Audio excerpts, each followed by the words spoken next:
Symbol by Hello. the way, Risk. I just noticed. You just knew what? That's all right. We're in, but what were we saying? My old logo is showing on it. But yeah.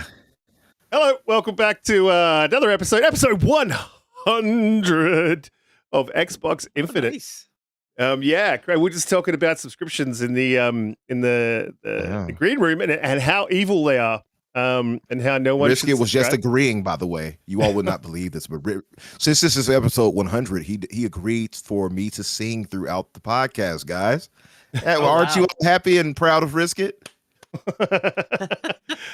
Well, as it's episode 100, please no. As it's episode 100, we've all agreed to mute Umbra on a permanent basis. So we had to get Hargeet back for episode 100. I think that you were one of our first guests, and one of our most regular returning guests. So welcome back, man. How you doing? What have you been up to? How's your week been? Mostly been good. I've been playing a whole bunch of games. I'm on vacation, so that's all I do is just play games and watch YouTube. Like we were talking about subscription services. Premium, no ads. Yeah. But yeah, outside of that, it's just I've been on a lot of podcasts. I was on C Money's yesterday, and I think we went close to 5 hours. It was a pretty long, drawn out podcast, but we had a lot of topics. I guess it was talking about certain very contentious things that are on the topic list right now, and we just kept going and going and going. But yeah, that's what's been going on for me. And we probably got some of those same topics. I was on. Dude, it's crazy. I was on C Money's a couple of days ago, talking about a lot of the stuff we're going to talk about today because it keeps coming up and then more stuff come up. I mean, this should be the most positive time for Xbox after the ABK purchase, but it seems that it's all negative stuff still. It's nuts. And it should be the most negative for PlayStation that just keeps getting negative news all the time. It's obvious that there is no Xbox tax. Destin, shout out. Yeah, Agents of Chaos trying to flip the script better yet, and put the negative on Xbox even though it doesn't deserve it. Mm-hmm. Yeah, and it's not like our Hoove brothers at work. This is not accidental. Umbra, welcome back. How's your week been? What have you been up to? I did not catch your show this week because I have been absolutely flat the fuck out all week with a newborn, your family and stuff. So that's me. But how you been? What have you been up to? How was your show? I know you had Boom on. I did. Now you could tell me the truth, Risk. I know you just didn't want to hear my magnificent voice. I get it. I understand. I was concerned about the singing. Yeah, it's true. No, it was a good show, man. We had Boom and we had OBM on there. It was a really good discussion. We didn't go over that crazy either, so we kept it to like 2 hours and 12 minutes. Pretty respectable. Had a good time. Pretty good for you, bro. Yeah, I'm trying, man. I'm trying to be cognizant of the time, and but no, we had a really good discussion. It was so funny though because the news. I've said it before. If we didn't have Xbox news, man, what would we be talking about? Like, what would any podcast be talking about? Even the PlayStation focused ones. They'd be dead in the water because they had nothing. It was been dry over there. So they had to bring up Xbox. Although the thing is they always bring up Xbox anyway. So it just happened to fit for them, right? But no, I was going to bring up the Xbox tax, but I did feel we talked about it enough. So by the time we got information and news on new stuff, I was like, okay, perfect. This could be the focal point here. And, that's what it was. But it was a good discussion, man. Had a good time. Yeah. You had a really good so we did that. You had a good thumbnail though, bro, because you showed your thumbnail earlier, and I was like, "What happened to the thumbnail, bro? That was a really good thumbnail." I thought so too. Thank you. To the time, bro, like if you had the Xbox tax, because honestly, there is no Xbox tax, so there's no discussion. Oh no! Anyway, don't you do it? You all hear that in the chat? For episode 100, Pete has gone full nay. No, but nay, Peter. Exactly. But other than that, man, yeah, it's been an interesting week, of course. I mean, you know a bit of it, Risk, of course. And as far as gaming, I have been playing Final Fantasy 16. I saw people hyping it up, saying it should be Game of the Year. No way in the world. The game is not Game of the Year material. At best, it is a 7 out of 10 right now for me. I'm 50% done. And I am enjoying some things about it, but it is terrible in the semi-open world it has. There's nothing going on in that world. There's nothing of interest. There's nice visuals. That's about it. But other than that, the saving grace is the musical score, which is admittedly great. The icon battles and the average kind of Devil May Cry-ish battles. It's not quite to the level of Devil May Cry, but it's decent. And that's really it. I think the voice acting is solid too. I'll give them that. But Game of the Year, hell no. But yeah, happy to be here with you all today. 100 episodes in. How crazy is that, right? Unbelievable. Shout out to you guys. Yeah, we made it. I think it was actually, probably a little bit earlier than this, but it was around this time I think we started in 2021 or back end of 2020, I think. Well, 2021. I don't know, man. We've been going for a while. It's crazy. I can't believe it's episode 100. JediKnightPeter, the tax denier. How you doing, man? How's your week been? That's how we're going to start on episode 100. I think that's how we started in episode 1, to be fair. Thank you, everyone in the chat, for, you guys that have been here to support us. We wouldn't be here without you. So massive shout out to everyone. Thank you, Umbra. Thank you, Riskit. Thank you, Holly. Hargeet, I think this is like the 10th episode that you've been on, bros. So you're pretty much part of the family as well, brother. Thank you. Yeah, crazy week. GTA 6 getting a trailer in a few days. The Xbox tax, we're obviously going to discuss that. And I had probably the second best moment in gaming I've had all year behind Jedi Survivor in Call of Duty Zombies mode, which I am absolutely addicted to. But yeah, let's get into it. Episode 100, let's go. Absolutely, man. Yeah, I haven't really had a chance to play much COD because reasons. We all know why. Well, we don't, but that's cool. Blue, how you doing? How's your week been? What have you been up to? There's something coming up for us today. I think it's today or tomorrow. We're going to check out. Should be interesting as well. How you doing? What's going on? Hello, everyone. Hey, chat and Hargeet. Thank you for being here. Yeah, absolutely. Even though I'm the latest edition, it's very cool that you guys have made it to 100 episodes and many, many more to come. I've been playing Call of Duty and intending to play Dredge, which is one of the indie games of the year. I just haven't quite started it yet. And also there was a super fantastic drop in Game Pass just what was it, yesterday when all of these games dropped. So Spirit of the North dropped, and I know they're coming with a second one for that. So I got that one downloaded. And I've also been playing the closed alpha for Suicide Squad with Hargeet actually yesterday. So and I don't. There's an NDA. That's all I can say about that. Yeah, we can't tell you. Sad. Get her, WB. She told on herself. And this would be my second. Umbra, I saw your name on the list too. So hey, don't bring me in this. I played it in January before, and then this time as well. So. Oh man, would you look at that? Snowbike Mike, what's up, brother? Idle Sloth, I see you guys, man. Can you say, yeah? Oh, thanks for that, Snowbike Mike. Wow, thanks, man. Thanks for coming through, man. And Idle, man, appreciate it as well. But hey, Hargeet, can I ask, because it's a tight NDA, I've read the NDA and we understand that, but I think you can say, is there much difference between what you played before and now?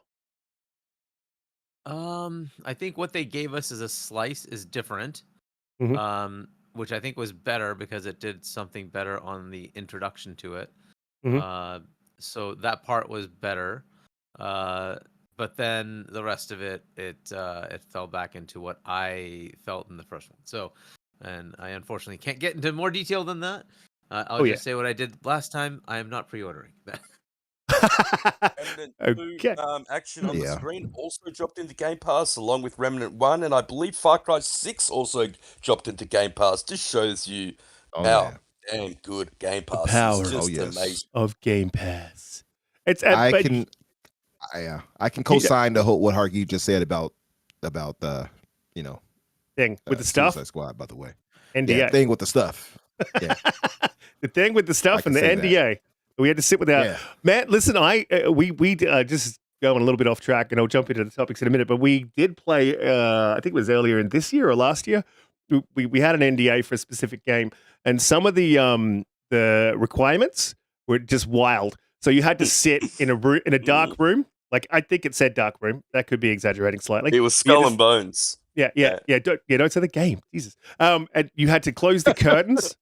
You had to close the curtains, and no one was like, you couldn't have people just walking around. So you couldn't have your family walking around your house just in case. And the stuff they had on screen that just affected the gameplay, they had this crazy 3-part bars that went across the screen that had your gamer tag on it. So obviously, if you shared it, you couldn't wipe that out. Absolutely nuts NDA. Like, that is full on. Especially for that game. Anyway, look, my week has been absolutely wild. I've got some equipment to level up the podcast, so look out for that. There's also going to be a bit of a rebrand. We're going to make some changes around here. I've been talking about it for a while, but we're definitely probably going to do it the next couple of weeks, couple of shows. So look out for that too. We're always going to be Xbox guys. Don't freak out. We're not going pony. Except for Pete, who's the Xbox tax denier. We're going to jump into that topic right now because it's a very interesting topic. Like, and there's a lot that I want to say about this, but I also want to leave some space for the panel. So before we get started, this is sort of my thing. And you can behave however you want. I can't tell people how to behave. But what I can say is, because someone has an opinion about something, that doesn't make them the enemy. Okay, so number one, this is to my mind. This is how I think. You guys don't have to think like this. To my mind, that doesn't make them the enemy. Now, people make mistakes and they say things they probably shouldn't say, and that's also cool. I'm pretty forgiving like that. And my other thing is, I always like to attack the point. There's more satisfaction in flipping someone's point than there is always ever going to be in me just attacking a person. And I think that's unfair, and you should never really do that. So when I'm saying this, I'm sort of referring to Destin. I definitely said a couple of things that I think are way off base. And he makes some references to people being crazy and whatnot. That's not cool. Definitely don't do that. But then I don't think that gives me the right, or anyone the right, to then turn around and attack him personally. I think that's unfair. I think he's been fantastic for the Xbox community. I think he still is an Xbox guy. And I think he genuinely believes what he believes, and what he said is what he believes. And I would look for that in a creator or in the media more than I would look for someone to tell me what I want to hear. So if he were to come out and say, integrity. Yeah, if he were to come out and say that he believed the Xbox tax and that's not what or he believed in it, and that's not what really he believes, I would think a lot less of him than what he did do. So that's just how I operate, because I really do value integrity. Now someone can be wrong, and often on the panel we have disagreements about things that are happening within Xbox. And I've said some things about Xbox. I've given Xbox a fair bit of smoke. That doesn't mean I don't love the brand. And I do think of it as a we. I do think of it as a team. Like, I do think of it like that, and maybe that's a bit nuts as well. But a lot of people think that too. And the other thing is, our community is something that's very special, and it's something that should be handled with care. We have a large, wide-reaching community with media personalities that actually engage in the community, and that doesn't happen on the other side. We have, heads of the company, people within the company that reach out and engage with the community. And if you treat them poorly, that may stop. And that's something special that you don't get with every brand, with every team. And so that's something that you should be careful with, personally. So when you're engaging with these guys, I mean, they've been in the industry for a long, long time. Try and be respectful. That's just the way I operate. And I wanted to say that, just get that out there, because I think that's important. Because if we start to lose that, then we're sort of heading towards where PlayStation is. These guys, the media on that side that covers that side doesn't really engage with the community. The CEOs that don't engage with the community. And it's something that I really appreciate. And it's something that I think that the PlayStation guys see and are jealous of, which is why they pick on it quite often. So yeah, I mean, just be respectful. I think with these creators, I can't tell you what to do. If you guys want to operate the way you want to operate, that's fine. Get emotional, cool, but just be careful in how you engage with people, and not just leaders in the community, but people in general. Like, just attack the point, not the man. Be respectful. Look, I'm going to jump to Hargeet because I actually haven't seen a lot of you guys so week. As I said, I've been busy, but I haven't got a chance to watch many podcasts, and so I haven't got a chance to get Hargeet's take on the Xbox tax, and it's been going on for a while. And just generally your take on how you saw sort of Destin's response and then the community response back to him. Yeah, unfortunately, I haven't watched his. I want to actually watch his actual the live stream he did. I watched the video, but I didn't watch the live stream. So look, I've been saying that there's a media bias for a long time, right? This is not new to me. So this is just elucidating, and everybody's kind of coming to the same thing now and seeing the obvious that there is a bias. And the way I see this as a tax is, look, if you just look at what the media does, they continuously keep looking at the negatives and expound on those on the Xbox side. And that's fair, by the way. I don't have any problem with that. Absolutely keep on Xbox to make sure that they keep making a better product. That's fine. But you don't see as much of it on the other side. And that part makes it look weird, right? So by any standard measure, PlayStation has had a terrible year, right? There's been bad thing after bad thing after bad thing after bad thing. If you do a standard search, do you think you would see that, right? So if you didn't have content creators or Twitter, you may not, right? So at least some of us would elucidate the bad things that are happening on PlayStation. But if you just pay attention to media outlets, it may not come across that way. And then you kind of, if you're a casual gamer going in saying, I'll just search PlayStation, search Xbox, and you see negative, negative, negative, negative, negative, a couple of positives, negative, negative, negative on Xbox, and quite the opposite on the other side, you just figure, hey, no, PlayStation must be the place to be. When in fact things are kind of bad on the other side right now, and the enthusiasm's on this side, on the Xbox side, with all the positives that have been happening. Yes, there have been some negatives. Redfall was a negative, right? There's been some other minor negatives, but dude, they just bought ABK. Like there's so many positives to look at. How many games are in the pipeline? All the stuff we're seeing, the great showcases, right? There's a lot of positives, but in almost every article you see the negative instead of the positive, and that's the part that becomes the tax, right? Is there's just a continuous negative view, right? And I get why they do it. They do it because of money. I get it, right? The engagement is mostly PlayStation players. They're the ones who are buttering their bread, and if that's going to be the case, they're gonna engage with them as much as they can to keep getting the views, and we get ticked off or whoever, right? And we'll go there and say, oh, this is terrible, right? But we'll still give them a view, right? We'll still comment. It just expands on their engagement, and that's what they want. So I get that that's what they're doing. I also think this is about to flip. Because of ABK, they have too many players now for them to ignore. So if you keep telling every Call of Duty player that Call of Duty sucks, well, if you keep telling every World of Warcraft player Xbox sucks, that's an Xbox game, right? And on and on and on. Diablo, Overwatch, whatever you want to look at, Candy Crush. You keep looking at this with the 400 to 500 million players they have. Eventually, it's going to hit enough people that they're going to disengage with those platforms, with those media outlets, and that's going to hit them. It's just the way it is, right? The more customers that Xbox has, the more they just have to deal with the reality that at this point, it's not just PlayStation players that are making the money. It's also Xbox players. And so it'll just kind of iron itself out, right?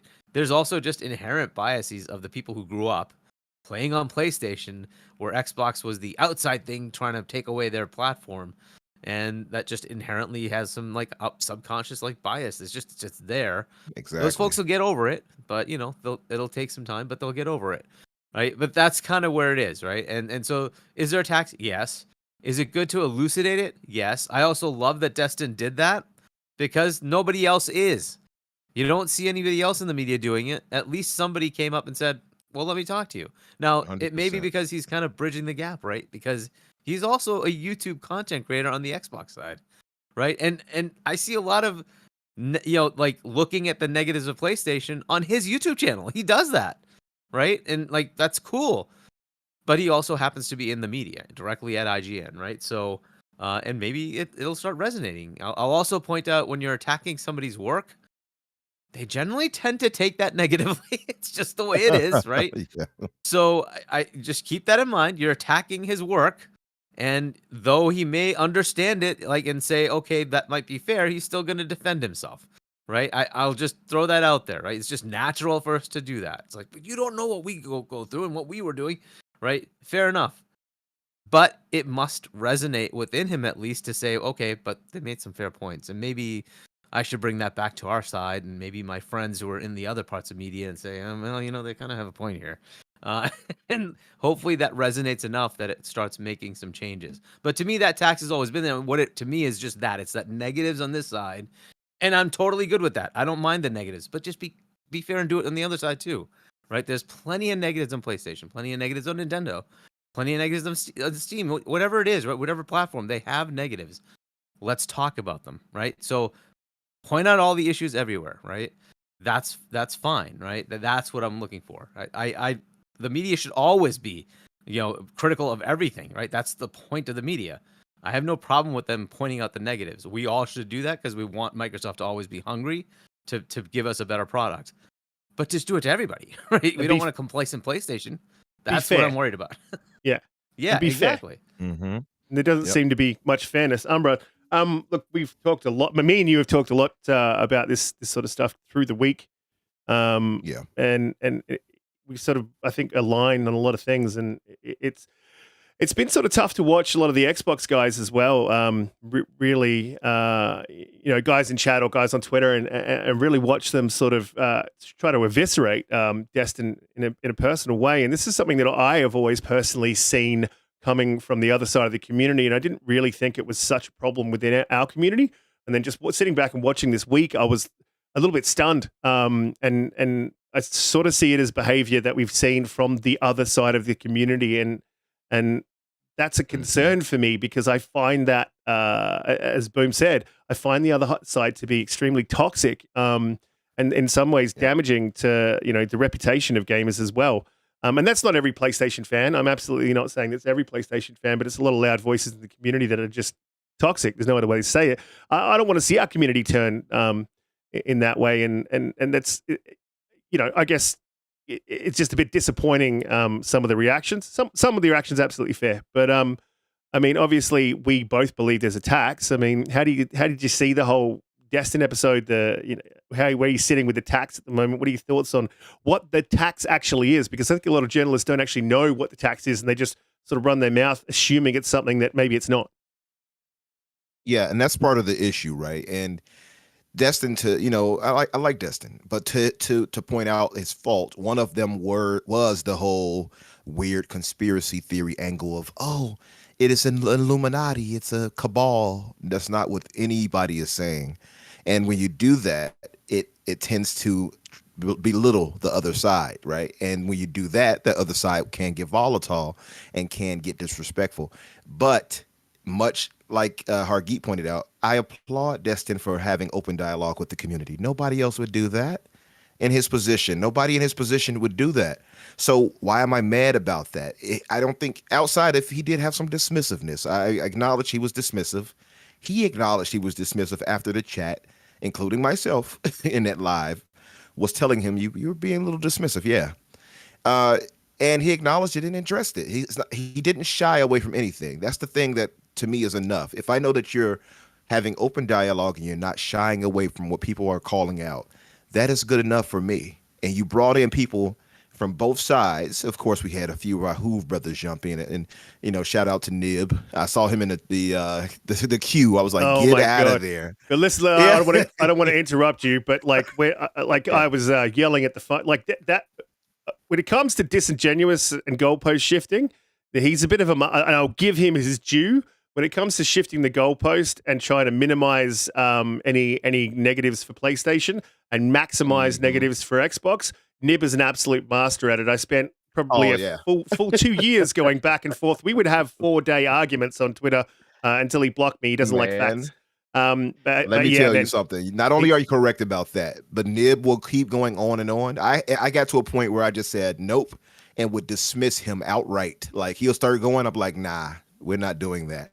Because you're right. He will go on and on and on. He's the Energizer bunny for console warring. I don't have time for that. But you know, the whole thing is Destin was dismissive it and how he was approaching it. And he jumped to the whole it's Illuminati or cabal. Is that what people were saying? So yeah, he was trying to be dismissive, and so I can understand. And he did say stuff like, you know, it's crazy and stuff. So I can understand why some people were offended by that. Absolutely, he was not perfect in how he approached it, but he's not infallible in general. He's a human. It's going to happen. But he was open to hearing people call him out for that. He was open to having a dialogue with the community. That's what you should do. And he still, and like you made a great point, Hargeet. If you're criticizing somebody in their work, yeah, they're gonna get defensive. It's impossible not to. So you know, a bit of that, and he also has to kind of toe that line. He has to tiptoe a bit. He can't say everything we would say because he's working. He's amongst those guys. He's with that. He's with the media. So you know, I think people have to be cognizant of that and give them just a little leeway. I'm not saying you have to soft shoe about them. You can still call them out for what you think is wrong, but don't jump to supreme negativity and toxicity just because this dude didn't agree with what we agree with and what we see it or how we see it. And I've said this before on other shows, and I'm sure some of you all in the chat heard me say that. You know, it's more or less the same way that Riskit was pointing out about attacking the point and not the man, but also being cognizant of yourself and how you represent yourself. I don't like us being so toxic that we are comparable to our Hoove brothers. I've said this before, and I know how they are. Exactly. You know, shout out to JediKnightPeter for that. But you know, I don't want us going. I don't want us going in that direction. And when I see that behavior, that's what it reminds me of. Damn it. Absolutely. But you know, the thing is like we called Destin out on that. We said what it was. And I, you know, that's the biggest point is just that we can address this as a community and say what we don't like and what we don't agree with. And that's more than enough, I think, honestly. I think keep doing that. Just don't get to the toxic and the name calling and the division. That's the biggest issue I had noticed, and I had seen it kind of permeating throughout these past weeks. And it's like, yo, you know, you have to, sometimes I think people have to take a step back, you know, but as far as, the tax itself, of course, the tax itself, if the way it was described, is this conspiracy theory that everybody in the media is getting together to come against Xbox. No, that's not what it is. It's much like Hargeet pointed out, in that it is a unconscious bias of people who have grown up playing PlayStation, have grown up playing Nintendo. So they are more favorable, whether they know it or not, and whether they approach it that way. And Xbox, if you all remember, when it entered the field in 2001, it was seen as this outsider. It was seen as this thing of, oh, it's Microsoft, it's corporate, it's sterile, get them out of here. That's how it was. Upstart. I remember. Who is this upstart? It was very, who is this? And there was very much a want of getting them out of gaming. I remember it like it was yesterday. So it was very hostile, and it has continued to be hostile. So I think a lot of these guys have grown up in that too. They might not have participated in it, but they definitely saw it. And when you grow up playing something and you have this other thing that you didn't really touch, you might not be openly negative toward it, but you're not openly positive toward it either. Sometimes I think that can play out unconsciously in how you approach things and your topics and your articles and how you score things, because it's not like that PlayStation game that you've grown to love and that company over there in PlayStation, be it Insomniac or Naughty Dog or whomever. You don't quite approach game design the way they do. So this is a negative, you see. So that's what it comes down to. And one thing I said this too, Risk, when me and you talked, this is how you have to know when you're kind of too entrenched when you in this whole thing. When Destin said what he said, yeah, not all of us didn't agree with how he approached it, didn't agree with his points. I didn't, right? But I'm not like frothing at the mouth. And part of that is because I know, had the script been flipped and he had co-signed that there was an Xbox tax, everybody who was railing against him and trashing him absolutely would be praising him if he said it was an Xbox tax.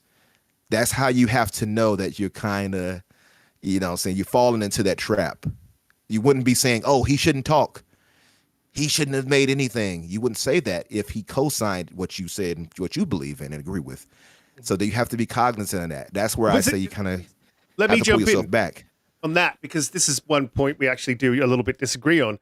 So I firmly believe that he should not have released the initial video. I don't know if we agree Oh on this no, one. the first one I agree. First one I agree with. Yes, I'm talking about the one where he addressed the community and had us call in. That I thought was fine. That was good. Yeah, he needed to do that. That was, I mean, didn't need to. He did it off his own back. It was great to see. Yeah, absolutely. I completely agree with that. Like, I mean, like, I get the trashing him for the first, not trashing him personally, but having the opinion that he shouldn't have said anything. And the reason that I have that opinion is because it doesn't matter what he says. He's not going to be believed by either side. So had he come out and said, yeah, there's attacks and it's been going on for ages, like I can guarantee you the other side of the community would have been like, oh, he's an Xbox guy. He's going to say that. So, and then, on this side, what happened is he's with the media. So of course he's going to say that. He was that's a no-win video to put out. And I don't know why he did it. He probably should have kept quiet on the He's subject. content creator, but Risk, and he covers the news. So if he didn't cover it, he probably would have got pushed back anyway. But even he said in that video, he doesn't like when people are personally attacked, but you can disagree with whoever is writing the article, and then you can even stay away from that person going into the future because you don't agree with what they say. So I think that if you feel like that, and just don't listen to him going forward if you disagree with what he said. And he even said that he lost subscribers.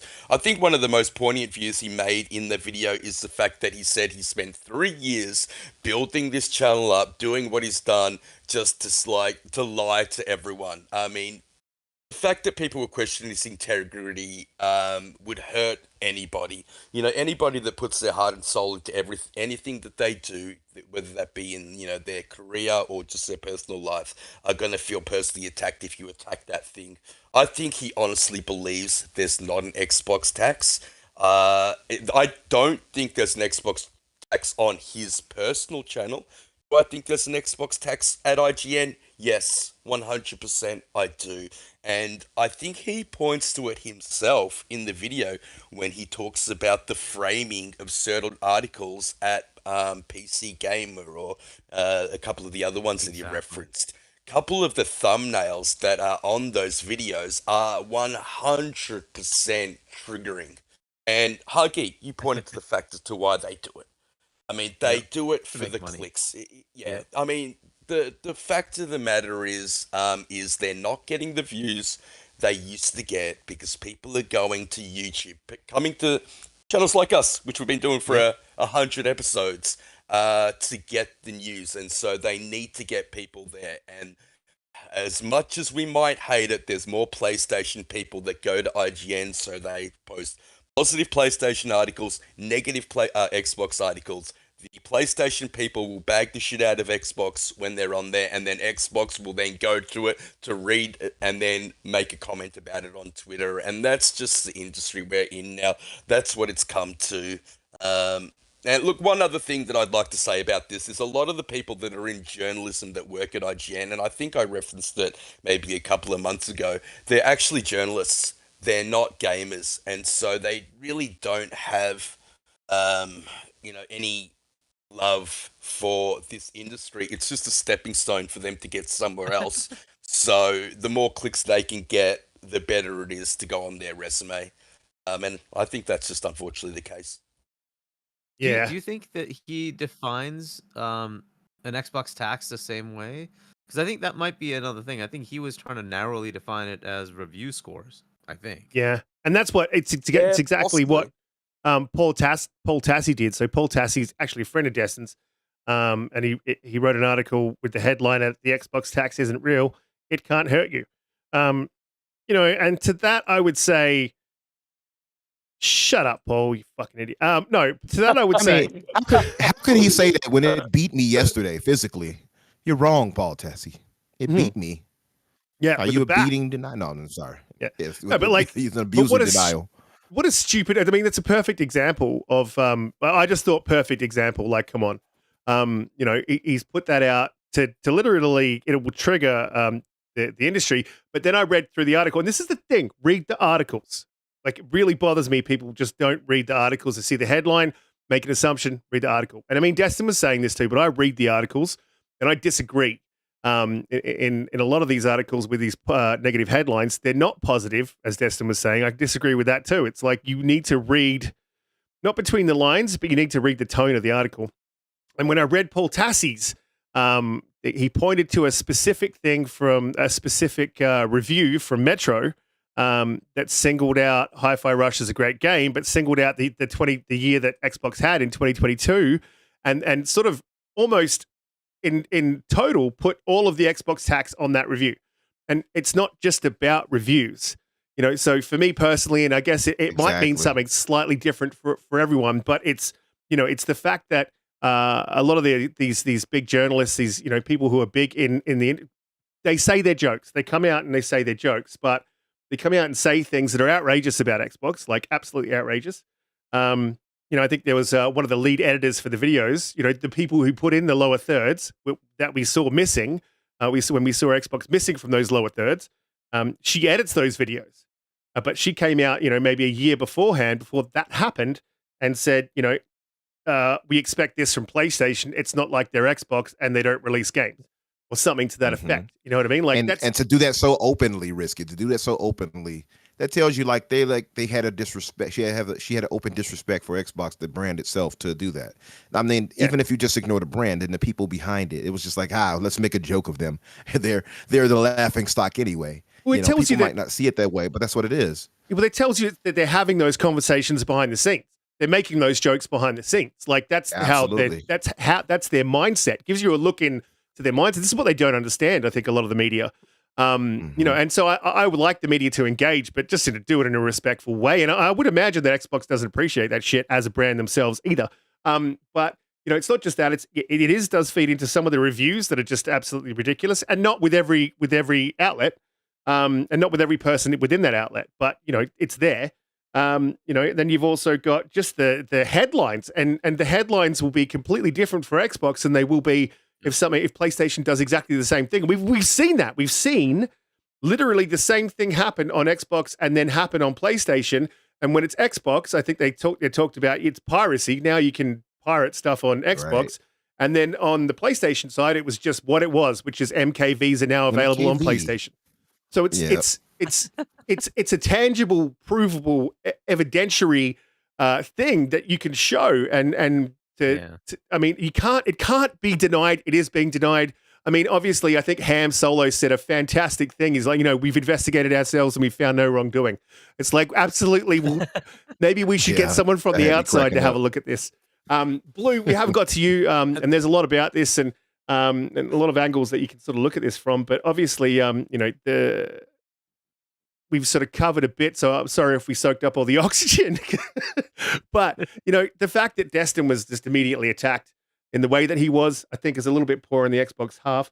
I think it was a bit of a misstep for Destin to make the video in the first place, but then to go and, you know, engage with the community like he does, I think this is a good thing, you know, and I am concerned that if we keep attacking, you know, media, that they won't engage with the community. And I think that would be a very sad thing to see. As I said, you know, when we open the topic. So, Blue, how are you feeling about the Xbox tax? Where are you at with it? What are your thoughts? What do you think it is? What does the tax feel like to you? Well, first of all, I really like Destin. I think he tries, and he tries in a way that we don't see from anybody else. I think that he is genuine in what he's saying and wanting to know and wanting to understand and trying to, you know, open up those lines of communication, knowing that he could really get bamboozled with that. But I'm more of the camp that I don't really buy the Xbox tax. I think it's understandable why people are full bore on this idea, but I'm just not. I'm not really in that camp. That's a spicy meatball. I think that there is an inherent bias that people don't necessarily quite see in what they're doing. But really, I mean, if you go back and you realize part of the reason why media has such a issue with Xbox and a lot of gamers is just because, they kind of shot themselves in the foot pretty badly, right? And it takes a long, long time to recover from things like that. And you get worse before you get better. So, the Xbox One epic launch failure kind of set them on a bad path. And as we all know, right, gaming is 2 to 5 to 7 years or longer out in order to pivot, let alone in a large company like that. And Phil, to his testament, is, such a visionary leader. But people got fed up. People got tired of it. People went to PlayStation because they were the exact opposite end of the spectrum. They were knocking it out of the park. So, just there just became this media. Yeah. To clarify, you're talking about the Xbox One era. Yes. Which is, when there was a shift right at the end of the 360, but really, the Xbox One era is when everything just kind of went. They dropped the ball. Hell, yeah, right? Absolutely. Yeah, right. And it takes a long time to come back out of that. And, they switch leaders, and it takes time for Phil to sell his vision and, get Satya and everybody else at Microsoft behind him and be willing to write those big checks. He probably had to do a lot of PR internally, right? For them. We know, right? Xbox almost died. So, while PlayStation was just, every step was just spot on, games, console, price drop, everything. Xbox just completely lost it. And then even the games that they did have come out during that generation, I mean, Crackdown 3 is still a joke, right? Doesn't mean that you didn't have fun playing it, but it's still a joke from that era, right? So let me push back. Let alone some of the other stuff. Let me push back just a little bit on what you're saying. So when it comes to the bias now, and I get what you're saying, some of it is deserved. Xbox bought a lot of the bad. Where I'm going with this, right, is that Xbox kind of bought themselves into a bad position, and it's easy to pick on the guy who keeps screwing up, right? Yeah, and look, and it's easy to applaud the console that's doing well. And it gets clicked. I mean, but if that this is the thing. This is where we're sort of at. So some of it, absolutely is I guess deserved. But and here's a good example of deserved, and it's deserved, but also unnecessary. I think the day after, I'm not done. Absolutely, but I want to throw this into the mix and then see where you go with it. So Brian McCaffrey released a tweet, I think, the day after this whole Xbox thing had gone. I think Destin took the call, had the call show, and then Brian McCaffrey releases a tweet saying, "I just got an email from Xbox saying they're going to be at the Game Awards. That's great. I won't have to write an article about how Xbox dropped the ball again. So what do you think is going to be, at the show?" Completely unnecessary. He could have just turned that could have been a completely positive tweet and should have been a positive tweet, but yet he felt the need. The guy who hosts the Xbox show for IGN felt the need to throw in the negative with the positive just to bring it, just to kick it back a little bit. I mean, to me, that shows you a little bit of bias, but you can't say it's not deserved because they weren't at the Game Awards the year previous. So, I mean, how do you think that that's a bias or just a deserved thing? Well, it's a separate thing. I think that it was a joke that if everybody wasn't super hyper active on this Xbox tax and just kind of over it, right? Here's where I was going, because that's going to tie into this, right? Xbox got beat up bad, right? And justifiably so. So they are from a position of always trying to catch up. And PlayStation hasn't had to catch up. Plus, PlayStation has done severe cutthroat practices, right? Where if you don't do things a certain way, they just won't give you a code, or they'll just cut you. It's fine, right? So media has had to sort of work around some of that in the past as well, right? And we know Xbox has been overly nice in a lot of ways, right? And sometimes we wish they were a little more big bad corporate with a lot of the stuff that they do, but like they were in a bad position. They're still playing catch up. And here's the problem that I think is just that, you know, the issue is that Xbox is now in a fantastic position. They have come, like, think about where they were when they were almost shut down in what, like 2018 or something like that. Like, think about where they were then and think about where we're sitting right now, right? With how many studios, and then they just bought ABK, and how many IP they have, how many games we know for sure are in the queue, plus the how many we don't.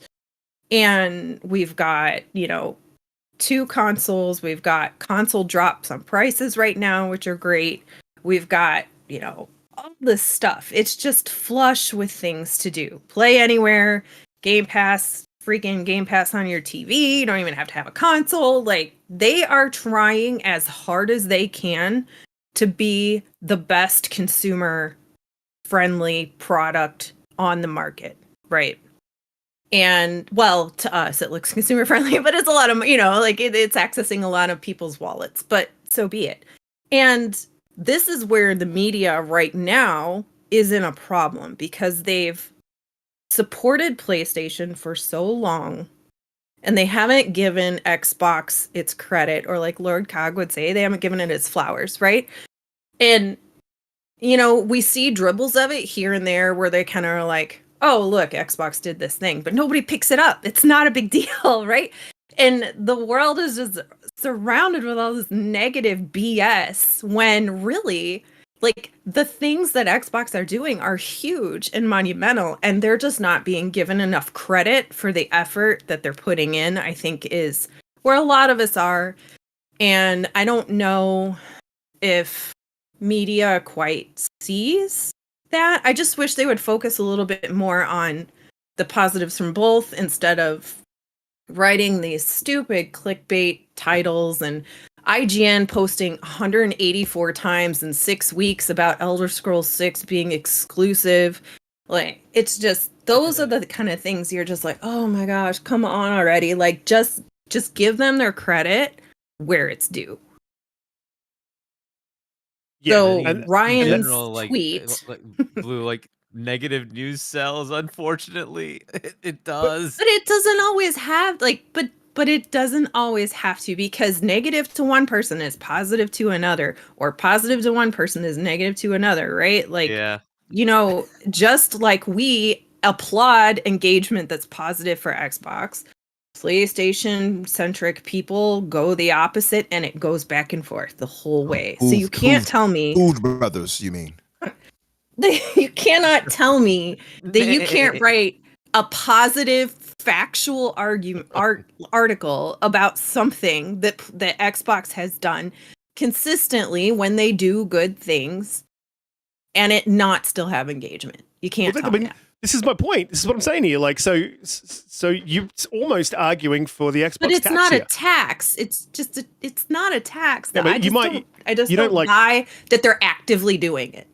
No, but this is the thing. Like, I think that's not what the tax is, and this is the problem. Is maybe the phrasing is, you know, it's something catchy that everyone just sort of caught on with, right? But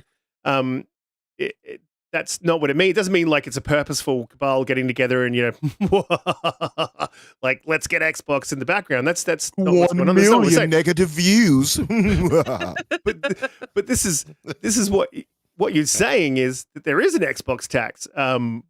Based on what you just said, I think there's there. fatigue. I think the fatigue has just not expired. Yeah. I guess what do you think the tax is? Like, what would your definition of an Xbox tax be if you had to see one? Yeah. Well, let's just use an example, right? Like, let's talk about an Xbox exclusive, right? What I tend to see, let's say an Xbox game comes out and it's not like Spider-Man 2 or whatever, where it's like a 90. Let's say it's not anything above a 90, right? If it's like a high 70s, mid 80s game, that's a good game. But according to Xbox tax, right, we would see subpar, very mid, blah blah blah, right? But if PlayStation came out with a game in the 80s, everybody'd be like, that was a freaking great game, right? And there would be all these articles to talk about how great it was. Or for instance, like when we recently saw with PC Gamer released an article talking about Starfield and how the player base has dropped off, right? Now I had this conversation. But then there's also goofball. But there's goofball entities out there like Metro and PC Gamer, which we know, like beyond a shadow of a doubt. I think a lot of people do say, big, well, you can't really count them, right? But PC Gamer has been pretty reputable up until fairly recently. And I've read a lot of their articles, and they've been fairly reputable.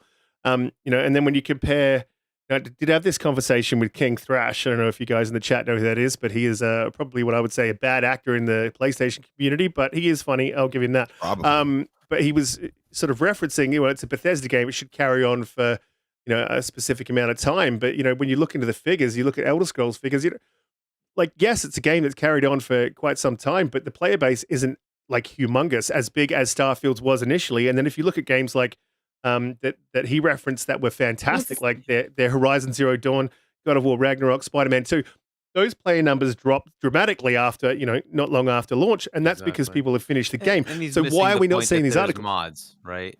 Yeah. Until we get the mods for Starfield, we're not going to get that extra content, right? So, and then the number will come back, right?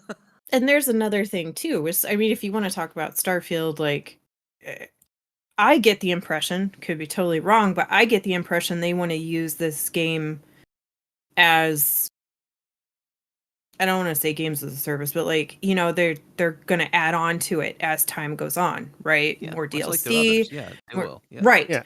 And that's great. And they should do that, right? But then, when all of this scuttlebutt about empty planets and all of this, recent stuff too, they should have done, they should have at least laid out a roadmap. Okay, this is great. You've played our game. It's been a couple months. Here's just what you should, like, here's a projected timeline of some of the other things that we're going to bring to you. Mm-hmm. It's, there's a little bit of marketing issue there too. Well, I mean, they just dropped Pete Hines. He was their marketing guy, so maybe they're just finding their feet, or Xbox is finding their feet with that. So I would forgive them that as well. But I agree, and they probably are waiting for the community to do a bit of work for them, and that's absolutely fine too. I think that's just sort of the studio itself. But you did raise another point, and what you raised was, you didn't use the words, but access journalism.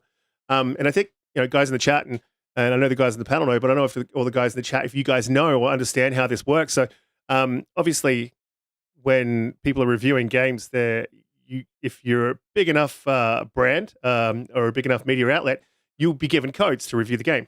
That is based on the publishers, or the platform holders, and they decide who gets and who doesn't.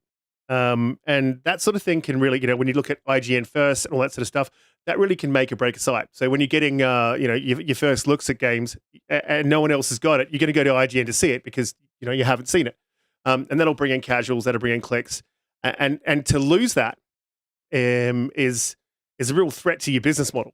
And this is a sort of a problem I see with the media industry in its entirety. And then just going back to that conversation I had yesterday with King Thrash, this is something that's very, very strange. We both actually agreed on that.